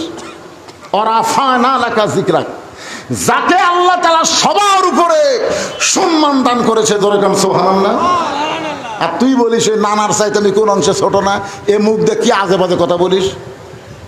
এই বলে মুখের উপরে এত ঠাসি মারছে, নিচের দাঁত উপরে লব কাটে গেছে। এক সময় হযরত আলী যখন হোসেনের মুখ থেকে হাতটা টান দেয়, সঙ্গে সঙ্গে হোসেন বলে, রে নানার সাহাবীরা, আগে আমি একজন সাহাবীর কোলে ছিলাম, এবার আমার বাবার কোল থেকে বলতেছি ওই নানার চাইতে আমি অনেক বড়। যেই বলছে নানার চাইতে বড়, ওই সাহাবীদের মধ্যে একজন শ্রোতা, যার নাম হলো হযরত উমর। ধরে কার নাম কি? উমর চিৎকার করে বলে, আলী রে, আমার নবীর সঙ্গে বেয়াদবি সহ্য করতে পারবো না, তোমার হোসেনকে তুমি সামাল দাও। সঙ্গে সঙ্গে আলী যখন হোসেনকে নিয়ে যাবার চায়, এমন সময় আল্লাহর নবী দাঁড়িয়ে বললেন, রে আলী, আমার কলিজাকে আমার কাছ থেকে আলাদা করিস না। বলতেছেন আমার নাতিকে, আল্লাহ রাসূল বলতেছেন আমার কলিজাকে আমার কাছ থেকে আলাদা করিস না। সঙ্গে সঙ্গে হযরত আলী যখন হোসেনকে ছাইড়া দেয়, হোসেন এক দৌড়ে এসে নবীর বুকে ঝাঁপ দেয়, বলে, না না, আমি আমার জীবনের চাইতে আপনাকে বেশি ভালোবাসি। না না, আপনার ওই সাহাবী আপনার কাছে আসবার দেয়নি, এ কারণে রাগ করে বলছি নানার চাইতে ছোট না। কিন্তু আমার বাপ কি কাম করলো দেখেন, দেখেন লব কাটা রক্ত বের করে দিছে। রাগ করে বলছি নানার চাইতে অনেক বড়। আল্লাহ রাসূল মুসকে মুসকে হাসে আর কয়, এই কথাটা তুমি একলাই বলো, আমি যখন একলা থাকবো তখন বলো। এতগুলো সাহাবীর মধ্যে বলেছো, উমর তো যে খেপা খেচ্ছে, তুমি কেমনে বললে নানার চাইতে অনেক বড়? হোসেন বলতেছে হিসাব করে। উমর কয়, হোসেন কি হিসাব আছে? হিসাব ছাড়া হোসেন কথা বলে না। উমর বলে, হোসেন তোমার মতো ছোট্ট বাচ্চা কি হিসাব জানো? হোসেন বলে, না না, তোমার আমার মধ্যে কথা হয়, ই মাথা মারে কে? আল্লাহ রাসূল বললেন, এজলিস ইয়া ওমর, ওমর তুমি বসো, আমি একটু হিসাব শুনবো। হোসেন বলে, না না, 1 নম্বর হিসাব হলো তোমার মা আর আমার মা। বলো তো না, না বলো, এই দুইজনের মধ্যে কার মা বড়? নবীর চোখে দরদর করে পানি পড়তেছে। নবীর মা আমিনা জান্নাত পাবে কি পাবে না সেই গ্যারান্টি নাই।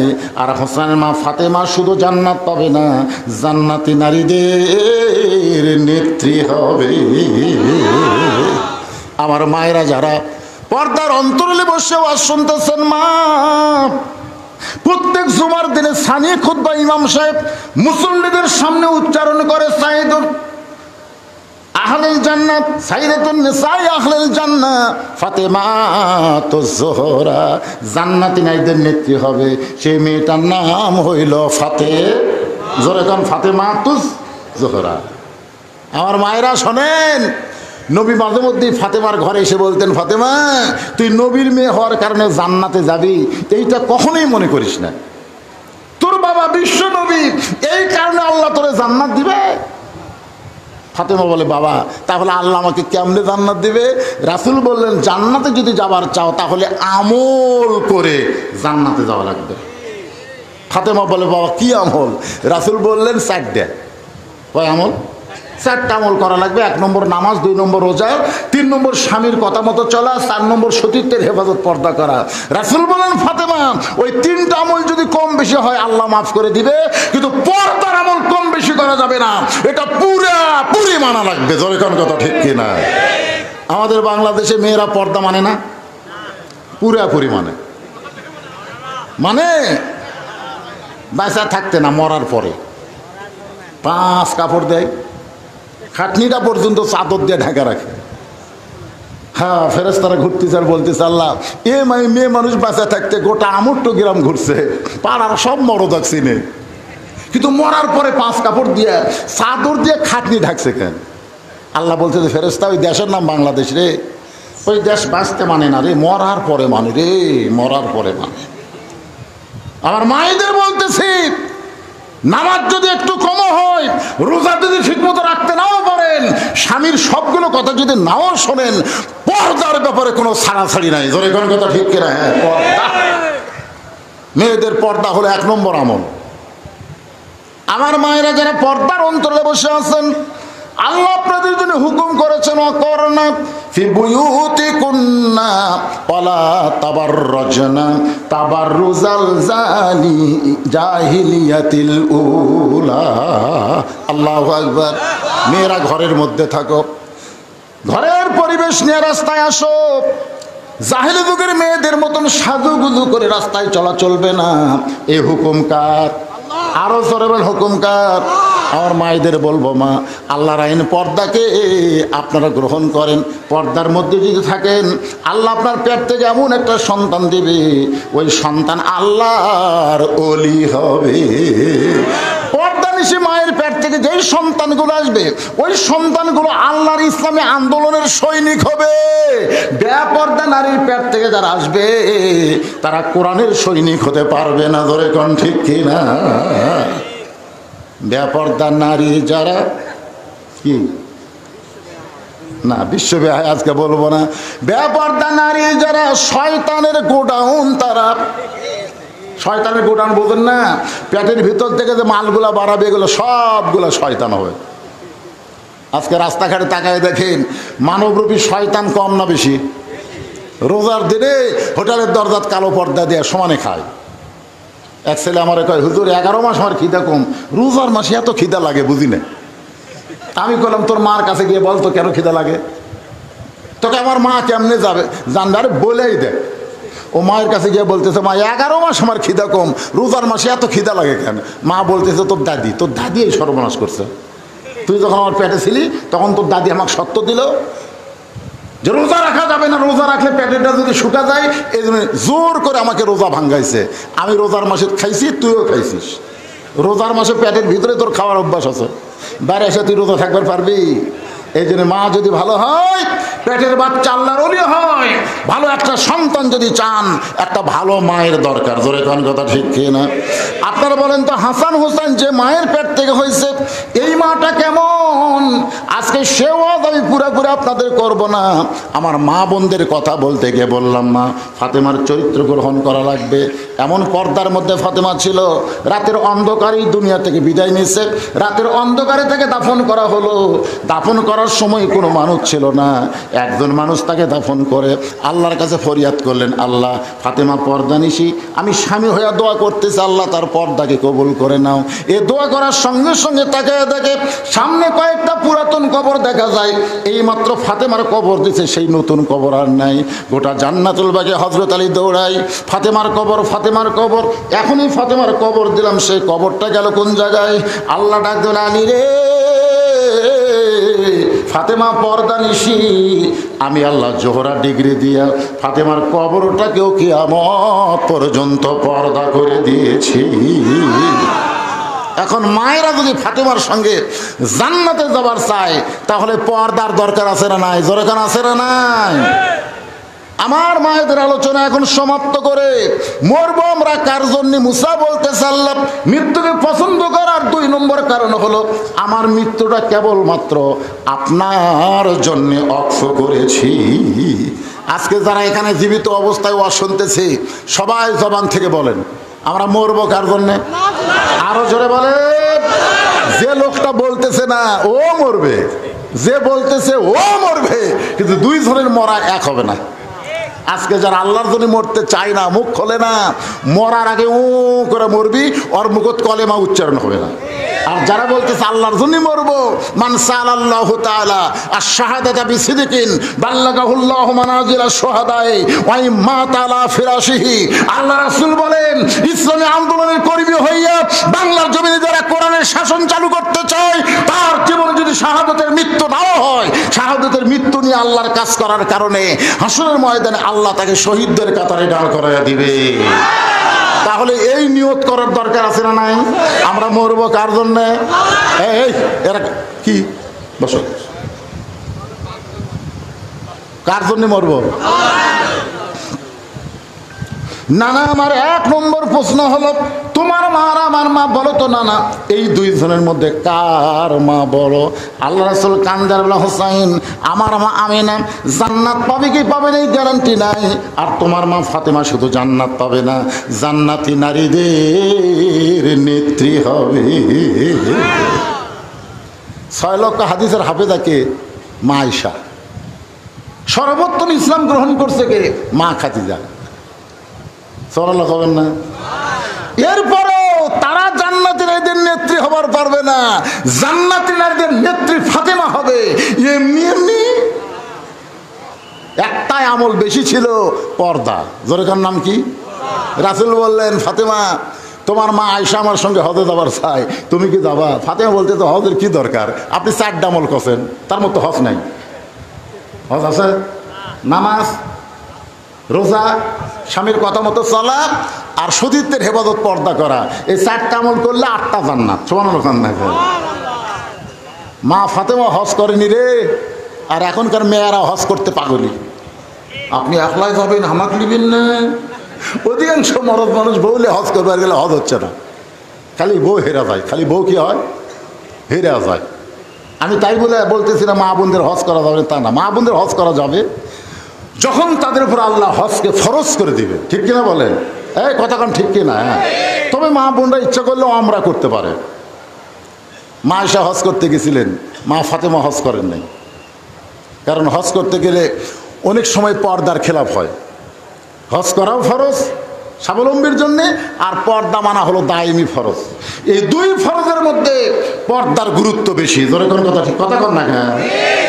অনেকে বলে, হুজুর, এখনকার মেয়েরা মসজিদে জামাতের সাথে নামাজ পড়বার চায়, কত বর্তমানে কিছু শায়েক বানাচ্ছে, এই শায়েকেরা মেয়েদেরকে মসজিদে আনার ব্যাপারে জনগণকে উৎসাহ দিচ্ছে। দরকার কথা ঠিক কিনা? কতগুলো মরদ আর ফেসবুকে মুফতি হয়ে বলতেছে মেয়েরা সাথে নামাজ পড়লে তো ভালোই হয়, যুবকদেরকে আর বেড়া ঘুরতে দেখা যাবে না, মসজিদে তারা নামাজ আসবে মেয়ে মানুষ দেখার জন্য। দরকার কথা ঠিক কিনা? আজকের মাহফিলে কিন্তু অনেক মেয়েরা আইছে, সব মেয়েরা কেউ আসর বাড়াইছে, অনেক মেয়েরা এসে যুবকদের মিস কল দিছে আজকে ওয়াজের নামে আমরা কিছু একটা কর্ম। দরকার কথা ঠিক কিনা? ভাই রে, ওয়াজ শুনবার আইসা তারা সবচাইতে খারাপই করতেছে, কোনো বডিগার্ড নাই, কোনো গার্ড নাই। একটু মনোযোগ দিয়ে শুনবেন। আল্লাহ রাসূল বলে, হুসাইন আমার মায়ের চাইতে তোমার মা ফাতেমা আল্লাহর কাছে কোটি কোটি গুণ বড়। হোসেন বলে, না না, আমার 2 নম্বর হিসাব হলো আপনার বাবা আর আমার বাবা, এই দুইজনের মধ্যে কার বাবা বড়? আল্লাহ রাসূল কান্দারে বলে, হুসাইন আমার বাবা আব্দুল্লাহ জান্নাত পাবে কি পাবে না এই গ্যারান্টি আমি নবী দিবার পারবো না, আর তোমার বাবা আলী শুধু জান্নাত পাবে না, এই দুনিয়াতে 10 জনকে জান্নাতের সার্টিফিকেট দেওয়া হয়েছে, তার মধ্যে 4 নম্বর হলো তোমার বাবা। আমার বাবার চাইতে তোমার বাবা আল্লাহর কাছে কোটি কোটি গুণ বড়। হোসেন বলে, না না, আমার 3 নম্বর হিসাব হলো তোমার নানা আর আমার নানা, এই দুইজনের মধ্যে কার নানা বড়? সঙ্গে সঙ্গে হযরত ওমর দৌড়ে এসে ওই হোসেনকে বুকের মধ্যে নিয়ে বলে, হোসেন রে, আমি মূর্খ মানুষ বলে বেয়াদবি করছি, কিন্তু আলী তো জ্ঞানী হয়ে তোমার মুখে ঠাসি মারলো কেন? আলী রে, এই মহান মুখে তুই কেন ঠাসি মারলি? ও বাবা হুসাইন, তোমার নানার নানা ওয়াহাব জোহরিকে দুনিয়ার কেউ চিনবে না, আর তোমার নানাকে শুধু দুনিয়ার মানুষ না, স্বয়ং আল্লাহ কোরআনে করেছেন ঘোষণা, ওয়া ইন্নাকা লাআলা খুলুকিন আযীম। হোসেন বলে, না না, তাহলে 3 দিক দিয়ে কে বড় হলো? মায়ের দিক দিয়ে আমি বড়, বাপের দিক দিয়ে আমি বড়, নানার দিক দিয়ে আমি বড়, তুমি কোন দিক দিয়ে বড়? আল্লাহ রাসূল সঙ্গে সঙ্গে হোসেনকে মাথার উপর তুলেছে, ছোট্ট মানুষ তো, এরকম মাথায় তুলে বলতেছে, দেখো তো কার মাথা উপরে? সমস্ত সাহাবীরা বলতেছে, হুজুর আপনার মাথার উপর তো হোসেনের মাথা দেখা যায়। খালি একজন সাহাবী উপর দিকে না তাকায় নিচের দিকে তাকায় বলতেছে, মাথা উপরে থাকলে কি হবে, পাও তো মাটির নেই। কারণ হোসেন বড় হয়েছে নিজের যোগ্যতাই নয়, আল্লাহর নবীর ওসিলায়। ধরে কোন কথা ঠিক কিনা? আনাস ইবনে মালিক বলে, ইয়াজিদ সেই হোসেনকে তুমি চিনতে পারলা না, তার মুখের মধ্যে লাঠি ঢুকায় তুমি বলতেছো হোসেন শেষ হয়েছে। আমি আনাস বলতেছি, হোসেন শেষ হবে না, বরং তুমি একদিন শেষ হয়ে যাবে। গোটা পৃথিবীতে মানুষ তোমার নাম ঘৃণায় উচ্চারণ করবে, মহব্বতে কেউ বলবে। আমার এলাকার এক হিন্দু আকাশ ওর বেটা ঘামাক দিয়ে বলতেছে, মামা দোয়া করেন। হিন্দুরাও কিন্তু আমার কাছে দোয়া চায়। আমি বেটাকে বললাম, কোনো দোয়া লাগবে না, তোর বেটার নাম খালি এজিদ থো। ওই আমার কলতায় কারেরা বলেন, মামা আমি হিন্দু হতে পারি, কিন্তু অভিশপ্ত নাম আমার সন্তানের থব না। দেখছেন, একটা হিন্দু পর্যন্ত ইয়াজিদকে অভিশাপ দেয়। তোর কথা কর না। হ্যাঁ, অথচ গোটা এলাকা খুঁজে দেখেন, প্রত্যেক পাড়ায় পাড়ায় হোসাইন আছে না নাই? এত এখানে আছে না? না, তাহলে কে মরল? হোসেন মরল? আজও বাংলাদেশে ক্ষমতার চেয়ার পাইয়ে হোসেনের দলদেরকে হত্যা করে তোমরা মনে করতেছো কি হলু রে, একদিন তোমরাও দুনিয়া ছাড়বে, পৃথিবীর মানুষ ঘৃণা করে তোমাদের নাম উচ্চারণ করবে। জোরে কথা ঠিক না? এজন্য মরাই যখন লাগবে, মরবো কার জন্যে? আল্লাহ বলেছেন, আমার জন্য যারা জীবন দিবে তাদেরকে তোমরা মৃত্যু বলো না, আমি আল্লাহ বলতেছি জীবিত। আল্লাহ ডাকতে বলে, মুসা রে, মৃত্যুকে পছন্দ করার 3 নম্বর কারণ কি? কয় কারণ?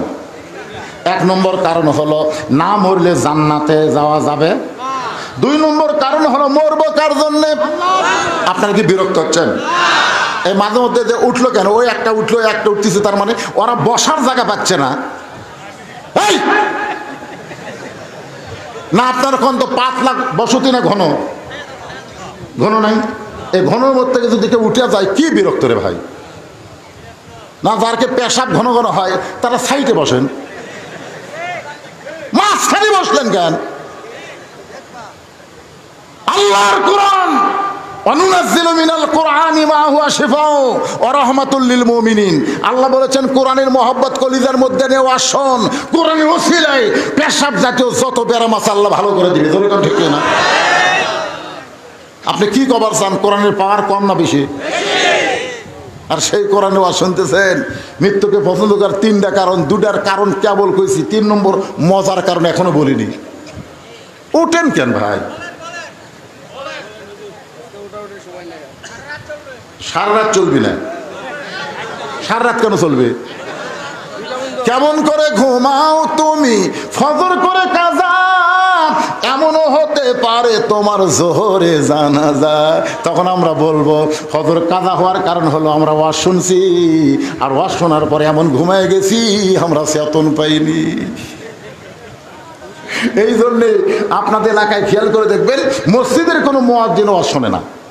আপনি দেখবেন মুয়াজ্জিনরা কিন্তু ওয়াজ শোনে না, কেন? ওয়াজ শুনবার গেলে ফজরের নামাজের আজান দিবার পারবি না। জোরে কোন কথা ঠিক না? তো ভাইজান, আমরা এমন সময় ওয়াজ শেষ করব আমাদের ওয়াজও শোনা হবে, আবার ফজরের নামাজ জামাতের সঙ্গে আদায় হবে। জোরে কোন ঠিক? ফজরের নামাজ বাড়ি পড়লে হবে? রাসূল বলেছেন 2টা নামাজ কেউ যদি জামাতে নামাজ না পড়ে মুনাফিকের মৃত্যু হবে তার। একটা হলো ফজর আর একটা হলো ইশা। এই 2টা নামাজ আমাদের জামাতে আদায় করা লাগবে। কথা কর না কেন? কথা কর না কেন? বাড়িতে খালি হোকা হোক মারতেছেন হবে না।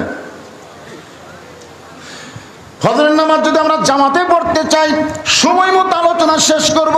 এবার মৃত্যুকে পছন্দ করার 3 নম্বর কারণ বলার আগে আমি একটা গান গাবো। গানটা একটু মনোযোগ দিয়ে শোনেন যুবকেরা। তোমরা তো বহু গান পাচ্ছ, এখন আবার নতুন একটা গান বাড়াইছে। একটা মানুষ হইয়া তুমি কয়জন রে বিলাও মন, মুখে তোমার মিষ্টি কথা অন্তর কয়লার মতন। যাই হোক, গানটা কি আমি পুরোপুরি বলতেছি না, কিন্তু একটু ঝাঁকি দিলাম, যুবকেরা বুঝবার পারছে। একজন মানুষ হইয়া তুমি কয়জনকে বিলাও মন, দেহ থাকে মসজিদে মন থাকে বাহিরে। এরকম মুসল্লি আছে না নাই? মসজিদের মধ্যে ঢুকেছে, আয় আয় সবাই নামাজ পড়া চলে গেছে, মুই একলাই।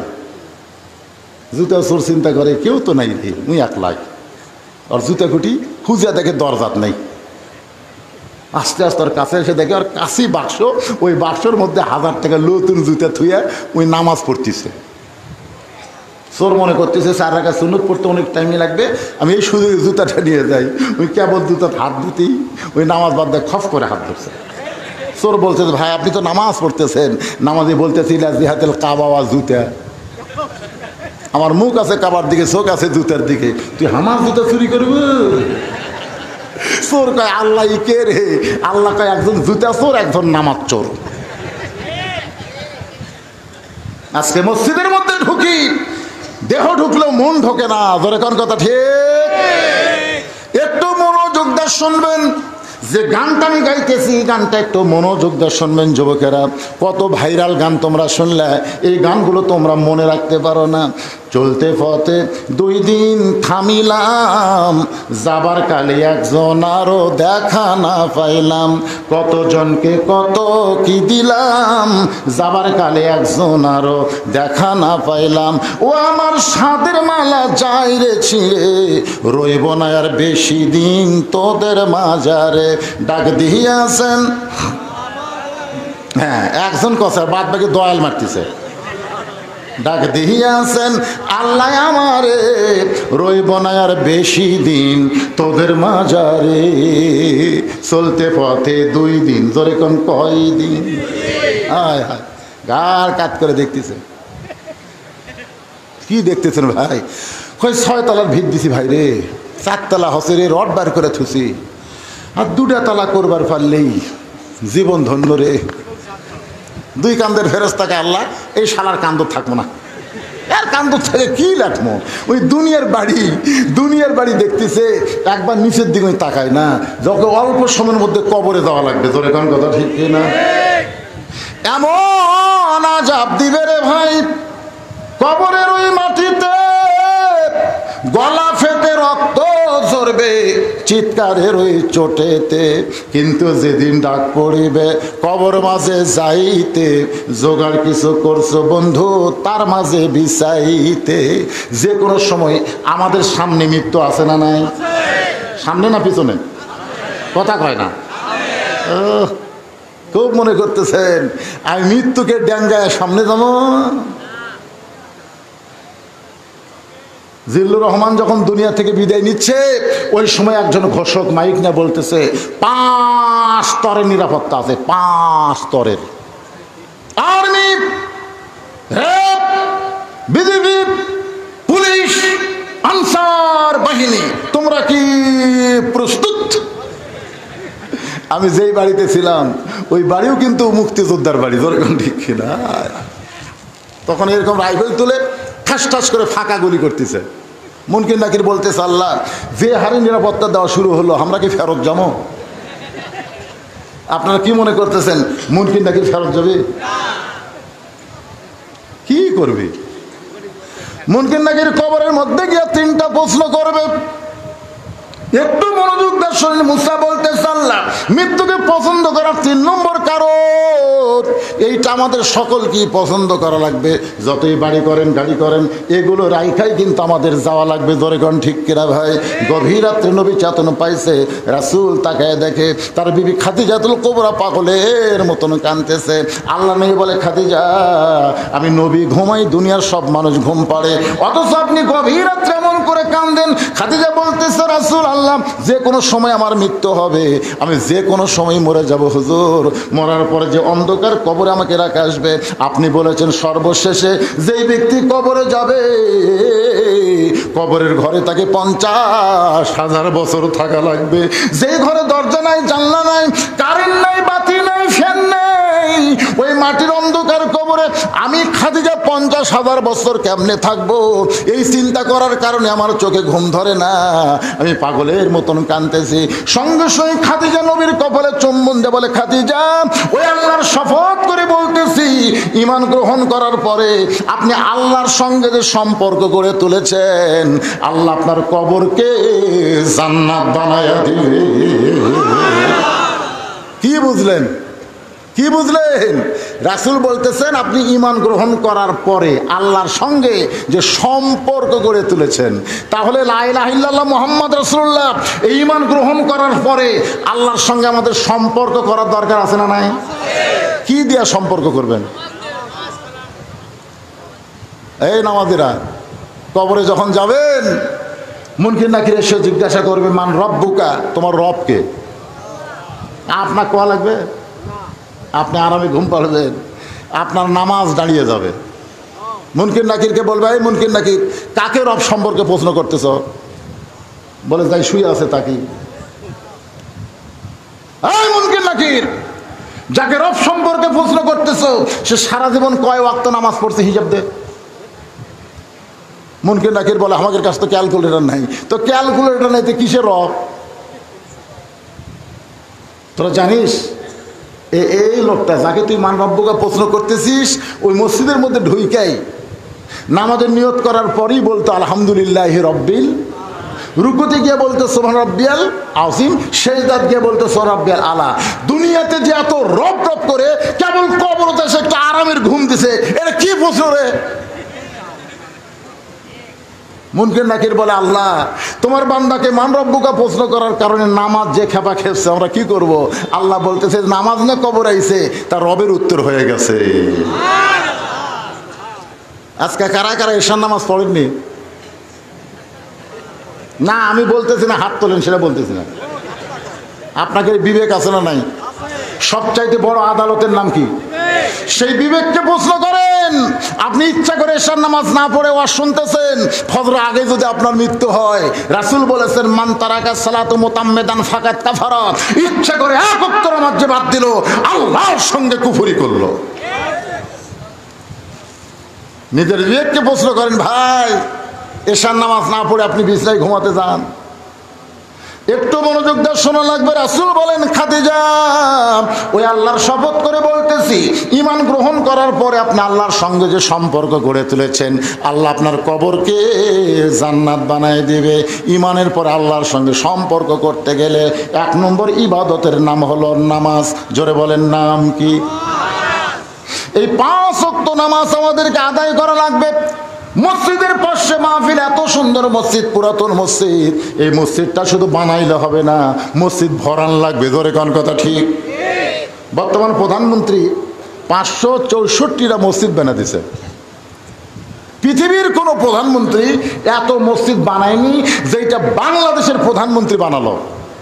আপনারা বলেন তো, এতগুলো মসজিদ না বানায় যদি সিনেমা হল বানিয়ে দিত, কথা কন না কেন? পারতো না? এবার এই যে 10টা ছবি মুক্তি পাশে, হল পায়নি, খালি শাকিব খানের রাজকুমার পাশে, বাদ বাকি পায়নি। আগে 600টা হল ছিল, আর এখন হলের সংখ্যা মাত্র 90টা। আস্তে আস্তে সিনেমা হল ভাঙ্গিয়া মানুষ মার্কেট বানাচ্ছে, মানুষ মসজিদ বানাইছে। আমি শুনলাম নরসিংদীতে এক সিনেমা হল এখন মাদ্রাসা বানাচ্ছে।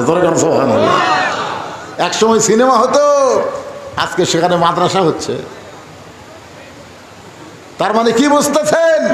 প্রধানমন্ত্রী মসজিদ বানাইছে, বানায় বাংলার মুসলমানকে দেখায় দিছে মসজিদ শুধু বানাইলেই হবে না, মসজিদে নামাজের দরকার আছে না নাই? মডেল মসজিদ চায় থেকে আমাকে দেখতেছে।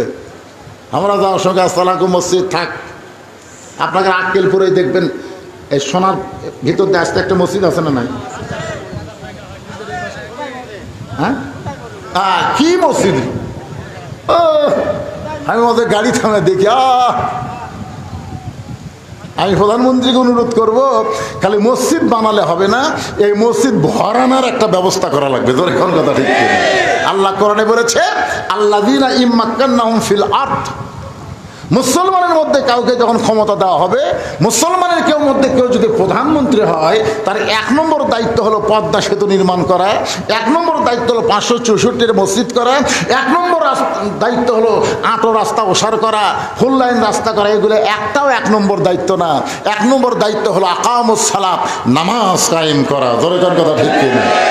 আজকে প্রধানমন্ত্রী যদি ঘোষণা করে এত সুন্দর মডেল মসজিদ বানানো হয়েছে, আজান দেওয়ার পরে মুসলমান দাবি করে, অথচ মসজিদের মধ্যে ঢোকে না, ওই জালেমদেরকে ধরো, ওদের পাছার কাপড় খুলে 5টা করে বাড়ি মারো। আপনারা বলেন তো, সবচাইতে বড় জালেমকে?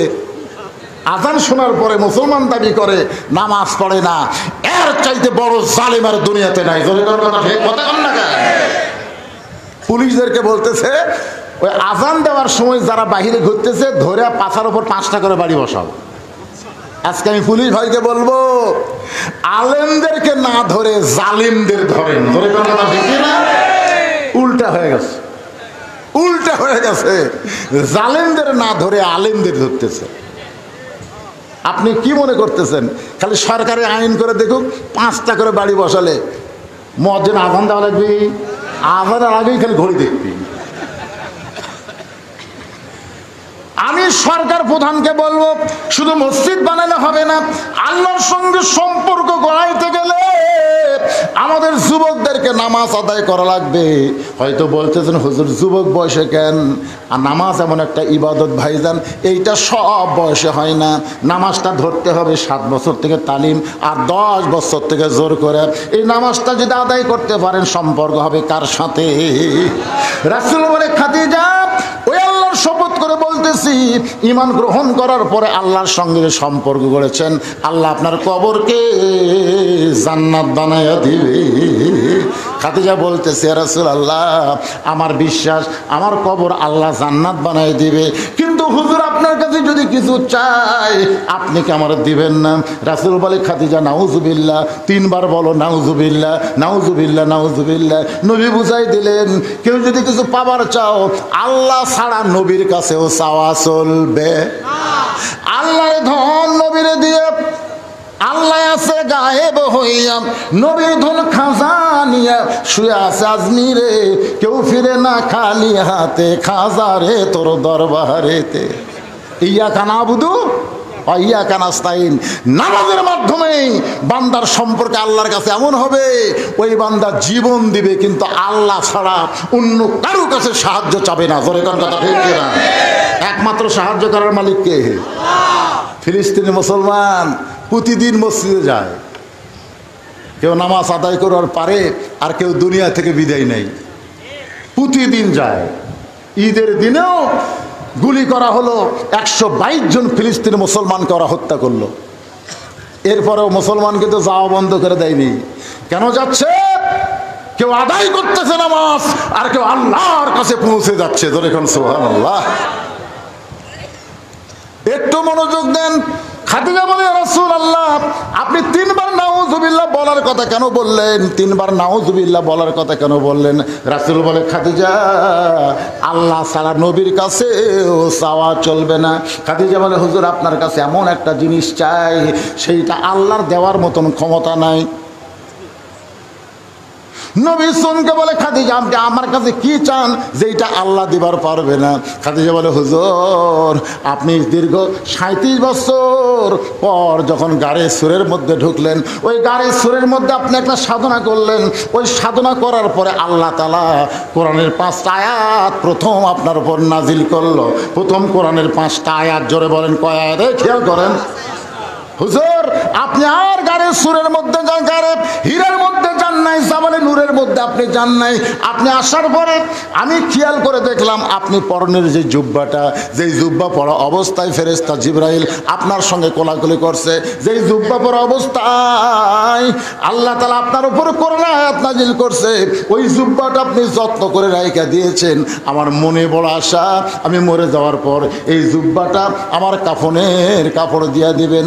ওই জুব্বাটা যদি কাফনের কাপড় পায়, আমার বিশ্বাস কবরের কোনো আযাব এই খাদিজার দেহ স্পর্শ করবে না। কারণ এই জুব্বা সাধারণ কোনো জুব্বা না, ওই জুব্বার সঙ্গে আল্লাহর কোরআনের সম্পর্ক রয়েছে। মুসা বলতেছে আল্লাহ মৃত্যুকে পছন্দ করার 3 নম্বর কারণ। এই কারণ বলবার জন্য একটা গান গাইছি, গানটা আপনারা বুঝবার পারছেন কিনা জানি না। ভাইজান একটু মনোযোগ দিয়ে শুনবেন। ওই 3 নম্বর কারণ বলার আগ দিয়া আমি মা খাদিজাকে আপনাদের সামনে উপস্থাপন করে, খাদিজা বলতেছে, হুজুর যার সাথে কোরআনের সম্পর্ক আছে তার দাম বেড়ে যায়। আমি সেই কোরআনের পরশের জুব্বাটা আমার কাফনের কাপড় হিসাবে দিবার চাই। আপনারা বলেন তো, এই কোরআনের সম্পর্ক যার সাথে তার দাম কম না বেশি? বেশি। একই কাছের কাঠ দিয়ে 3টা জিনিস বানাচ্ছে, একটা হলো খাট, একটা সোফা আর একটা রেহাল। আপনারা বলেন তো 3টার মধ্যে দাম বেশি কার? রেহালের। আপনাকে যদি বলা হয় ভাই ওই খাটটা দিয়ে রেহালটা নাও তো, আমি আজকে বলতেছি বাইতুল মুকাদ্দাস আর বাইতুল্লাহ। রাসূল বললেন বাইতুল্লাহর দাম বেশি আর বাইতুল মুকাদ্দাসের সম্মান বেশি। বাইতুল্লাহ আব্রাহা বাদশাহ ধ্বংস করে বেড়াইছিল, আবাবিল পাখি দিয়ে আল্লাহ সাইজ করে দিছে। আর বাইতুল মুকাদ্দাস ইহুদিরা দখল করবার চায়, এ পর্যন্ত আল্লাহ আবাবিল পাখি পাঠায়নি, 32,000 ফিলিস্তিনকে তারা হত্যা করেছে। ধরে কথা কন না কেন? বর্তমান প্রধানমন্ত্রী পর্যন্ত আফসোস করেছে, ওরা শিশু বাচ্চাদেরকে টার্গেট করে হত্যা করতেছে। কারণ ফিলিস্তিনের এক মা বলেছে, পৃথিবীর অনেক মায়েরা সন্তান জন্ম দেয় আর আমরা কোনো সন্তান জন্ম দেই না, আমরা একটা মুজাহিদের জন্ম দেই। ধরে কোন সুবহানাল্লাহ। এই কথা বলার পর থেকেই ইহুদিরা টার্গেট করছে এই বাচ্চাগুলো সাইজ করা লাগবে। প্রায় 20,000-এর মতন ছোট বাচ্চাদেরকে তারা হত্যা করছে। ওই বাচ্চারাই হবে সৈনিক। আর আমাদের বাচ্চাগুলো সব মোবাইল দিয়ে ভাত খায়, মোবাইল ছাড়া কান্না বন্ধ হয় না। জোরে করে কথা কর না কেন? আমাদের গুলো মাল হচ্ছে মাল। এরা বড় হলে কি হবে আল্লাহ ভালো জানে। কি 7 বছর থেকে নামাজের তালিম দেওয়া লাগবে। রাজি আছেন? কতক্ষণ রাজি আছেন? 10 বছর থেকে জোর করে নামাজ ধরান লাগবে। আপনি যদি আপনার সন্তানকে নামাজ ধরাবার পারেন, ওর হাতে যতই 4G 5G মোবাইল দেন, ওই কোনোদিন অশ্লীল ভিডিও দেখবে না। দরজা বন্ধ করে দেখবার চাইলে ইমান বলবে, পাগলা তোর বাপ মা ঘুমালে কি হবে, আল্লাহ ঘুমাইনি রে। কি করতেছে? একমাত্র নামাজই পারে মানুষকে যাবতীয় খারাপি থেকে বাঁচাই দিতে। তাই আমাদের যুবকগুলোকে নামাজি বানানোর দরকার আছে না নাই? দরকার আছে না নাই? প্রধানমন্ত্রীকে আমি ধন্যবাদ দিব যে শুধু মসজিদ বানান না, মসজিদে মুসল্লি ভরার একটা আইন করার দরকার আছে। আইন করলে সবই হয়। করোনা যখন আইছিল আমরা সারা জীবন ওয়াজ করছি, 3 জায়গায় ফাঁক রাখা যাবে না, তার মধ্যে একটা হলো কাতারে কোনো ফাঁক রাখা যাবে না। আমি সারা জীবন ওয়াজ করলাম ফাঁক বন্ধের। এক চৌকিদার এসে বলতে, ভাই মসজিদে 5 ওয়াক্ত নামাজ 10 জনের বেশি ঢোকা নিষেধ, জুমার দিনে 12 জনের উপর চলবে না। পরের জুম্মায় দেখি রং লিয়ে আসে 2 হাত পর পর দাগ দিয়ে দিচ্ছে। আমি বললাম, চৌকিদার সাহেব কি করেন? বলে, হুজুর ফাঁক ফাঁক করে নামাজ পড়া লাগবে। সারা জীবন ওয়াজ করলাম ফাঁক বন্ধ করো, আর করোনা এসে ফাঁক করে দিল। আমি যদি বলি ভাই ফাঁক বন্ধ করেন, না হুজুর মর্ম নাকি? আপনি বলেন তো মারার মালিককে? মারার মালিককে? কিন্তু করোনা এসে বোঝা গেল যে আল্লাহর কোনো পাওয়ার নাই, সব পাওয়ার হলো করোনার। সেই সময় কিন্তু প্রাইমারি বন্ধ ছিল, কিন্তু হাফেজি মাদ্রাসা একটাও বন্ধ ছিল না। আপনারা জানেন করোনার সময় প্রাইমারি কি কথা কন না কেন, প্রাইমারি বন্ধ, হাফেজি মাদ্রাসা খোলা। ওই সময় অনেক ছোট ছোট বাচ্চাদেরকে আমার মাদ্রাসায় ভর্তি করে দিল। আমি বাবাদেরকে বললাম খবর কি? বলে প্রাইমারি কোন দিন খুলবে হুজুর জানি না, এরা তো শয়তান হয়ে যাচ্ছে, এই জন্য আপনার মাদ্রাসা ভর্তি করে দিলাম। একে একে 37 জন ছাত্র যখন ভর্তি হলো, একদিন আমি ছাত্রদের নিয়ে মসজিদে দোয়া করলাম, আল্লাহ এই করোনা আরও 3 বছর থাকে। সবাই বলে হুজুর এই দোয়া খেন। বলে করোনা যত থাকবে সব প্রাইমারি বন্ধ হবে, মাদ্রাসাগুলো চালু হবে। জোরে খাওয়ার কথা ঠিক কিনা? এই যে এবার ভোটে ফেল করছে হাসানুল হক ইনু, নাম শুনছেন? উনি প্রধানমন্ত্রীকে বললেন যে প্রাইমারি ছোট ছোট বাচ্চা করোনা হওয়ার কারণে যদি বন্ধ হয়ে যায়, হাফেজি মাদ্রাসাও বন্ধ করা দরকার, কারণ ওখানে তো ছোট ছোট বাচ্চারা পড়ে। প্রধানমন্ত্রী বললেন প্রাইমারি হলো নাফাক আর হাফেজি মাদ্রাসা হলো পাক। পাককে কোনোদিন করোনা ধরে না, করোনা ধরে নাফাকদেরকে। জোরে কোন কথা ঠিক কিনা? সেদিন থেকে হাসানুল হক ইনু আর মিনন এরা 2 জন নাস্তিক অনুবীক্ষণ যন্ত্রণায় খোঁজা শুরু করলো। কোন হাফেজি মাদ্রাসায় যদি একটা ছাত্র মরে সেটাই প্রধানমন্ত্রীর সামনে তুলে ধরবে। কিন্তু আল্লাহর কি কাম, গোটা বাংলাদেশের কোন মাদ্রাসার একটা বাচ্চা করোনা হয়ে মারা যায়নি। ধরে কোনো কথা ঠিক কিনা? কারণ কি? কারণ হলো আপনি সকালবেলা গিয়ে দেখবেন ওরা পেশাব করতেছে, আপনি দেখেন না কেন? পেশাব করবার দেয় কি কাজ? কে রে বাবা এত কাশিস কেন? পেশাব নিংড়াই হুজুর। না কাশলে পেশাব নিংড়িবি? পানি খরচ করে উজু করে, উজু করলে কেন? আল্লাহর কোরআন সে পড়ি হুজুর, পবিত্র না হলে কোরআন ধরা যাবে? ছোট ছোট বাচ্চারা পেশাব করে পানি লাই, উজু করে আল্লাহর কোরআন হাতে নিচ্ছে, সুবহানাল্লাহ খান, কোরআনের সাথে সম্পর্ক করতেছে। আর প্রাইমারির গুলা পিঠের ওপর ব্যাগলা খাড়া হয়ে পেশাব করতেছে। আমি বললাম কে রে পাগলা, বস রে বস, বসে থাকে পেশাব কর, খাড়াও করিস কেন? কোন ক্লাসে পড়িস? তুই পড়িস? চাচা তো কেমনে পেশাব করা লাগে তোর স্যার শিখাইনি? বসে থাকে খর। চাচাকে যে কি কন প্রাইমারি পেশাবখানা যায় দেখি আমার স্যারই খাড়া পেশাব করে, চাচা আমার স্যারই করে। এখন আপনি বলেন আপনার মাসুম বাচ্চাকে আপনি আকদম বাকদমের সাথে সম্পর্ক করবেন না আল্লাহর কোরআনের সঙ্গে সম্পর্ক রাখবেন? কোরআনের সঙ্গে সম্পর্ক যদি করতে চান একটু মনোযোগ দেন। খাদিজা বলে রাসূলুল্লাহ ওই কাপড়টা জুব্বাটা আমার কাফনের কাপড় হিসাবে যদি দেন, ওই কোরআনের পরশ থাকার কারণে আমার কবরে যত আযাব আসুক না কেন আমার দেহ আযাব স্পর্শ করবে না। রাসূল বলে খাদিজা আমি নবী বলতেছি ঈমান গ্রহণ করার পরে আল্লাহর সঙ্গে যে সম্পর্ক গড়ে চলেছেন আল্লাহ আপনার কবরকে জান্নাত বানাই দিবে। মুসা বলতেছে আল্লাহ মৃত্যুকে পছন্দ করার 3 নম্বর কারণ হলো এই দুনিয়া থেকে আমাদের যাওয়াই লাগবে। দুনিয়া হলো ক্ষণস্থায়ী, আখিরাত হলো চিরস্থায়ী। এই দুনিয়া হলো ক্ষণস্থায়ী, আখিরাত হলো চিরস্থায়ী। মৃত্যুর মাধ্যমে মৃত্যুকে পছন্দ করার 3 নম্বর কারণ হলো এই ক্ষণস্থায়ী জীবনের পরিসমাপ্তি হবে, চিরস্থায়ী জীবন আল্লাহ আমাদেরকে দিয়ে দিবে। আপনারা সত্যি করে বলেন তো দুনিয়ার জীবন চিরস্থায়ী না ক্ষণস্থায়ী? আর আখিরাত? আপনাদের কাছে কোনটা ভালো, ক্ষণস্থায়ী না চিরস্থায়ী? তুই মরবার চান না কেন? আল্লাহর হুকুম তো হবি রে ভাই। আল্লাহ বলেছে লা তামুতুন্না ইল্লা ওয়া আনতুম মুসলিমুন, মুসলমান না হয়ে তোমরা কেউ মরো না। বর্তমানে বাংলাদেশে আমরা যারা মরতেছি, আমরা কি মুসলমান হয়ে মরবার পারতেছি? ইমাম গাজ্জালি বলেছেন মরার পরে লাশটা দেখো, পুরুষ মানুষের লাশ দেখো, মরার আগে খুব সুন্দর ছিল কিন্তু মরার পরে সাইজ খারাপ, বুঝবা এই লোকটা বেঈমান হয়ে মারা গেছে। মরার আগে চেহারা খারাপ ছিল, দেখতে কালো ছিল, কিন্তু মরার পরে চেহারা আলোকিত হয়ে গেল, বুঝবা ওই লোকটা ইমানের সাথে মৃত্যুবরণ করেছে। আমরা যদি ইমান নিয়ে মরবার চাই, আজকে যে আলোচনা আমি দীর্ঘ সময় ধরে করলাম, এই আলোচনা মোতাবেক আমল করার দরকার আছে না নাই? দরকার আছে না নাই? এক নম্বর আমল হলো আজকে আমরা ফজরের নামাজ জামাতের সঙ্গে আদায় করব। এশার নামাজ কে পড়েননি, কে পড়ছেন আমি হাত তুলতে বলি নাই, কিন্তু আজকে আলোচনা শোনার পরে ফজরের নামাজ কারা কারা পড়বেন না, কারা কারা ফজর পড়বেন না, ভালো করে শোনেন, কারা কারা ফজর পড়বেন না তারা একটা হাত তোলেন। তার মানে একজন কারা কারা ফজর নামাজ পড়বেন দুই হাত তুলে আমার আল্লাহ দেখা দেন, লিল্লাহি তাকবীর, হাত নামান।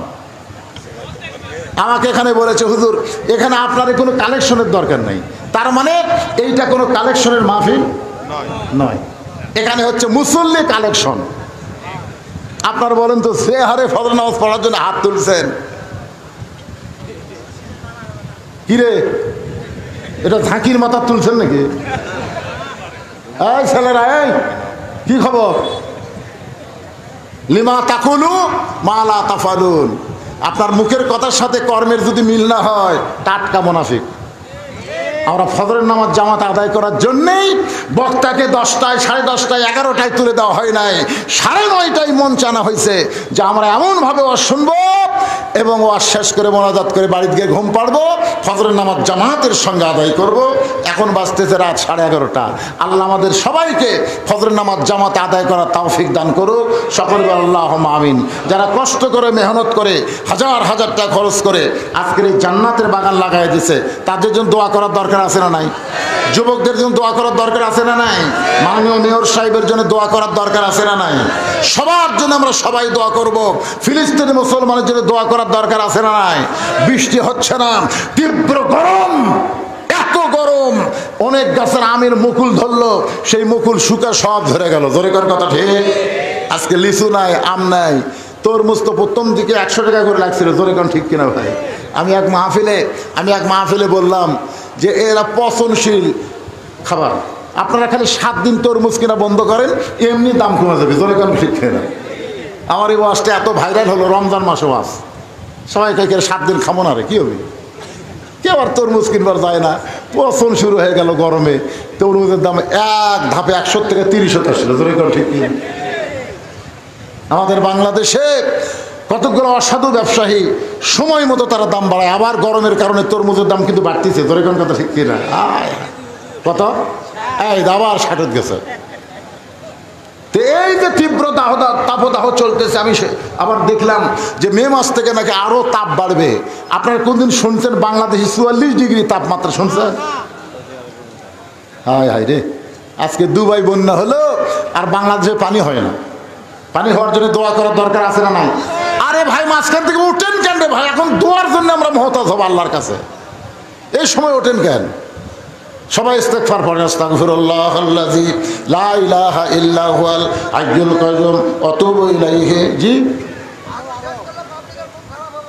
কি হবে? আরে শোনেন, এই যে ওয়াজ শোনা, আবু জেহেল সারা রাত শুনছে। আপনারা কি আবু জেহেল গ্রুপ হবেন? আবু বকর সারা রাত শোনেনি, যেটুকু শুনছে সামিনা ও তাআনা ওইটা আবার গ্রহণ করছে, বুঝছেন? ফজরের নামাজ পড়ে রাসূল তাকায় দেখে সমস্ত সাহাবীর চোখ সাদা, একটা সাহাবীর চোখ লাল। আল্লাহ রাসূল বললেন সবার চোখ সাদা, তোমার চোখ লাল কেন? তখন বলে হুজুর আমি এশার নামাজ পড়ে বিছনাত গেছিলাম, আল্লাহুম্মা বিইসমিকা আমুতু আহইয়া, এই দোয়া পড়ার সাথে সাথে মৃত্যু আমার এমন স্মরণে হলো যে আমি যদি ঘুমিয়ে যাই আর এই ঘুমের মধ্যে যদি মরে যাই, এই জন্য আমি আর ঘুমাতে পারি না হুজুর। সারা রাত আমি কোরআন শরীফ পড়ছি, সারা রাত আমি তওবা তাসবিহ করছি, নামাজ পড়ছি। কান্নাকাটি করার কারণে আমার চোখ দুইটা রক্তের মতন লাল হয়ে গেছে। বেলাল যখন আজান দিল আমি আবার মসজিদে আসলাম। এই কথা শোনার পরে রাসূল বললেন নাউজুবিল্লাহ নাউজুবিল্লাহ নাউজুবিল্লাহ। সাহাবীরা বললেন হুজুর, যেই লোকটার ঘুম না পাইরা সারা রাত কান্নাকাটি করছে, কোরআন শরীফ পড়ছে, নফল ইবাদত করছে, তওবা করছে, আর আপনি নাউজুবিল্লাহ বললেন? রাসূল বললেন মা ইয়ান্তিকু আনিল হাওয়া ইন হুয়া ইল্লা ওয়াহুই ইউহা। এই নতুন ইসলাম তুমি কোথায় পেলে? আমি নবী এশার নামাজ পড়ার পরে বাড়িতে যাই আমার বউ নিয়ে ঘুম পাড়ি। আমি নবী বউ বুকের মধ্যে নিয়ে ঘুম পাড়ি। তোর বউ নাই? তোকে আমার বউ আছে। তো তুই যখন সারা রাত কান্নাকাটি করলি, তোর বউ কি করলো? হুজুর দুইবার আমার বউ এসে বললে ঘুমাই একসাথে। এই কি ঘুম রে, মরার কথা খেয়াল হয়ে গেছে, আমার ঘুম আছে নাকি? রাসূল বললেন আমি বউলিয়া ঘুম পাড়ি আর তুই সারা রাত কান্দিস। এই নতুন ইসলাম কোথায় পারি বল? আপনার বলেন এশার নামাজের পরে কি ঘুম পাড়া দরকার আছে না নাই? সাহাবীরা বললেন হুজুর তাড়াতাড়ি ঘুমানোর কারণ, রাসূল বললেন তাহাজ্জুদের মহব্বত আর ফজরের জামাত। তাহাজ্জুদের মহব্বত, তাহাজ্জুদ কোনো নামাজ না, 5 ওয়াক্ত নামাজ পড়ার পরে আল্লাহর মহব্বত যখন কলিজার মধ্যে জারি হয়ে যায়, ওই ব্যক্তি তাহাজ্জুদের নামাজ ধরে। ধরে কোন কথা হে। এখন রাসূল বললেন তাহাজ্জুদের মহব্বত, ফজরের জামাত। কেউ যদি এশার নামাজ জামাত আদায় করে, ফজরের নামাজ জামাত ধরে, সারা রাত ঘুম পারলে ইবাদতের সমান সওয়াব আল্লাহ দিয়ে দিবে। তাহলে ঘুমানোর কথা ইসলামে আছে না নাই? আমি নবী বলে ঘুম পাড়ি আর তুই সারা রাত কান্দিস। তা আপনারা যা শুনছেন আলহামদুলিল্লাহ। রাত 12টা কি আর 1টা কি, যেটুকু শুনছেন এইটুকু আমাদের আমল করার দরকার আছে না নাই? দরকার আছে না? হ্যাঁ, আমাদের আমল করা লাগবে ভাইজান। এই যারা বলতেছে না 12টা 1টা পর্যন্ত, খোঁজলে দেখেন ওর মসজিদও দেখা যায় না। আপনি খুঁজে দেখেন এই সকল লোক ওয়াজ শোনার পটু, কিন্তু আমল করার পটু না। খুব গুরুত্ব দেওয়া লাগবে। ইচ্ছা করলে আমাকে 10:30 দিবার পারতো, কমিটির লোকেরা পারতো না, কিন্তু বেশি রাত করবে না বলেই আমাকে 9:30টায় তেজে দিচ্ছে। আমরা সেই জুয়ান কি বয়স নাই যে ঘড়ির দিকে না তাকায় ঘন্টার পর ঘন্টা ওয়াজ করবো? সেই বয়স আছে? ওয়াজের বয়স হলো 38 বছর রে। এখন রিটায়ার করা লাগবে, 1-1 ঘন্টার পর ওয়াজ চলবে না। আজকে আপনি করো 2 ঘন্টা শুনে দিলেন। কয় ঘন্টা? 9:30 থেকে এখন 11:40 বাজতেছে, 2 ঘন্টা ওয়াজ হলো। আলহামদুলিল্লাহ কম আলহামদুলিল্লাহ। সারা রাত ওয়াজ শুনবি। আল্লাহুম্মা সাল্লি আলা মুহাম্মদ, আল্লাহুম্মা বারিক আলা মুহাম্মদ। মোনাজাতের পরে আমার লেখা একটা বই আছে সুন্নাতের বাগান, মাত্র 50 টাকা হাদিয়া। এটা কিন্তু বইয়ের দাম না, হাদিয়া আমার এতিমদের জন্য আপনারা দিবেন, বিনিময়ে বইটা পাবেন। 50 টাকা হাদিয়া দান করার সওয়াব, আর বিনিময়ে বইটা আপনারা পাবেন। মোনাজাতের পরে আপনারা নিয়ে যাবেন। আল্লাহুম্মা আমিন, আল্লাহুম্মা আনতাস সালাম ওয়া মিনকাস সালাম, তাবারাকতা ইয়া যাল জালালি ওয়াল ইকরাম। মাবুদ, সেই মাগরিবের নামাজের পর থেকে কঠিন গরমকে উপেক্ষা করে তোমার বান্দা বান্দিরা আল্লাহ আরামের বাড়ি ঘুমকে বাদ দিয়া আল্লাহ জান্নাতের বাগানে বসে বসে আলোচনা শোনার শেষে আমি গুনাহগারের সঙ্গে রহমতের দরজায় ফকির হয়ে দোকানা হাত তুলেছি। মেহেরবানি করে আজকের মাহফিল আমাদের সকলের হেদায়েতের জন্য, নাজাতের জন্য, জান্নাতের জন্য কবুল করো। এই মাহফিলের শুরু থেকে শেষ পর্যন্ত যতটুকু আলোচনা হয়েছে এর মধ্যে যদি ত্রুটি হয়, ভুল হয়, মাফ করে দিও। এর যা হাদিয়া মঞ্জুর করো সোনার মদিনায় নবী পাকের রওজা মোবারকে আল্লাহ কবুল করে নিও। মদিনা কত সুন্দর নাম মদিনা, মদিনার মানুষটা যে কত সুন্দর ছিল, ইমানের হালে কেউ যদি তার চাঁদ ভরা মুখ একবার দেখতে পায়, আল্লাহ তার জন্য জাহান নামের আগুন হারাম করে দেয়। কত স্বপ্ন দেখেছি জীবনে, এমন একটা স্বপ্ন আমাদের দেখার তৌফিক দিও যেই স্বপ্নে নবীজির সোনা মুখ আমাদের নসিব হয়ে যায়।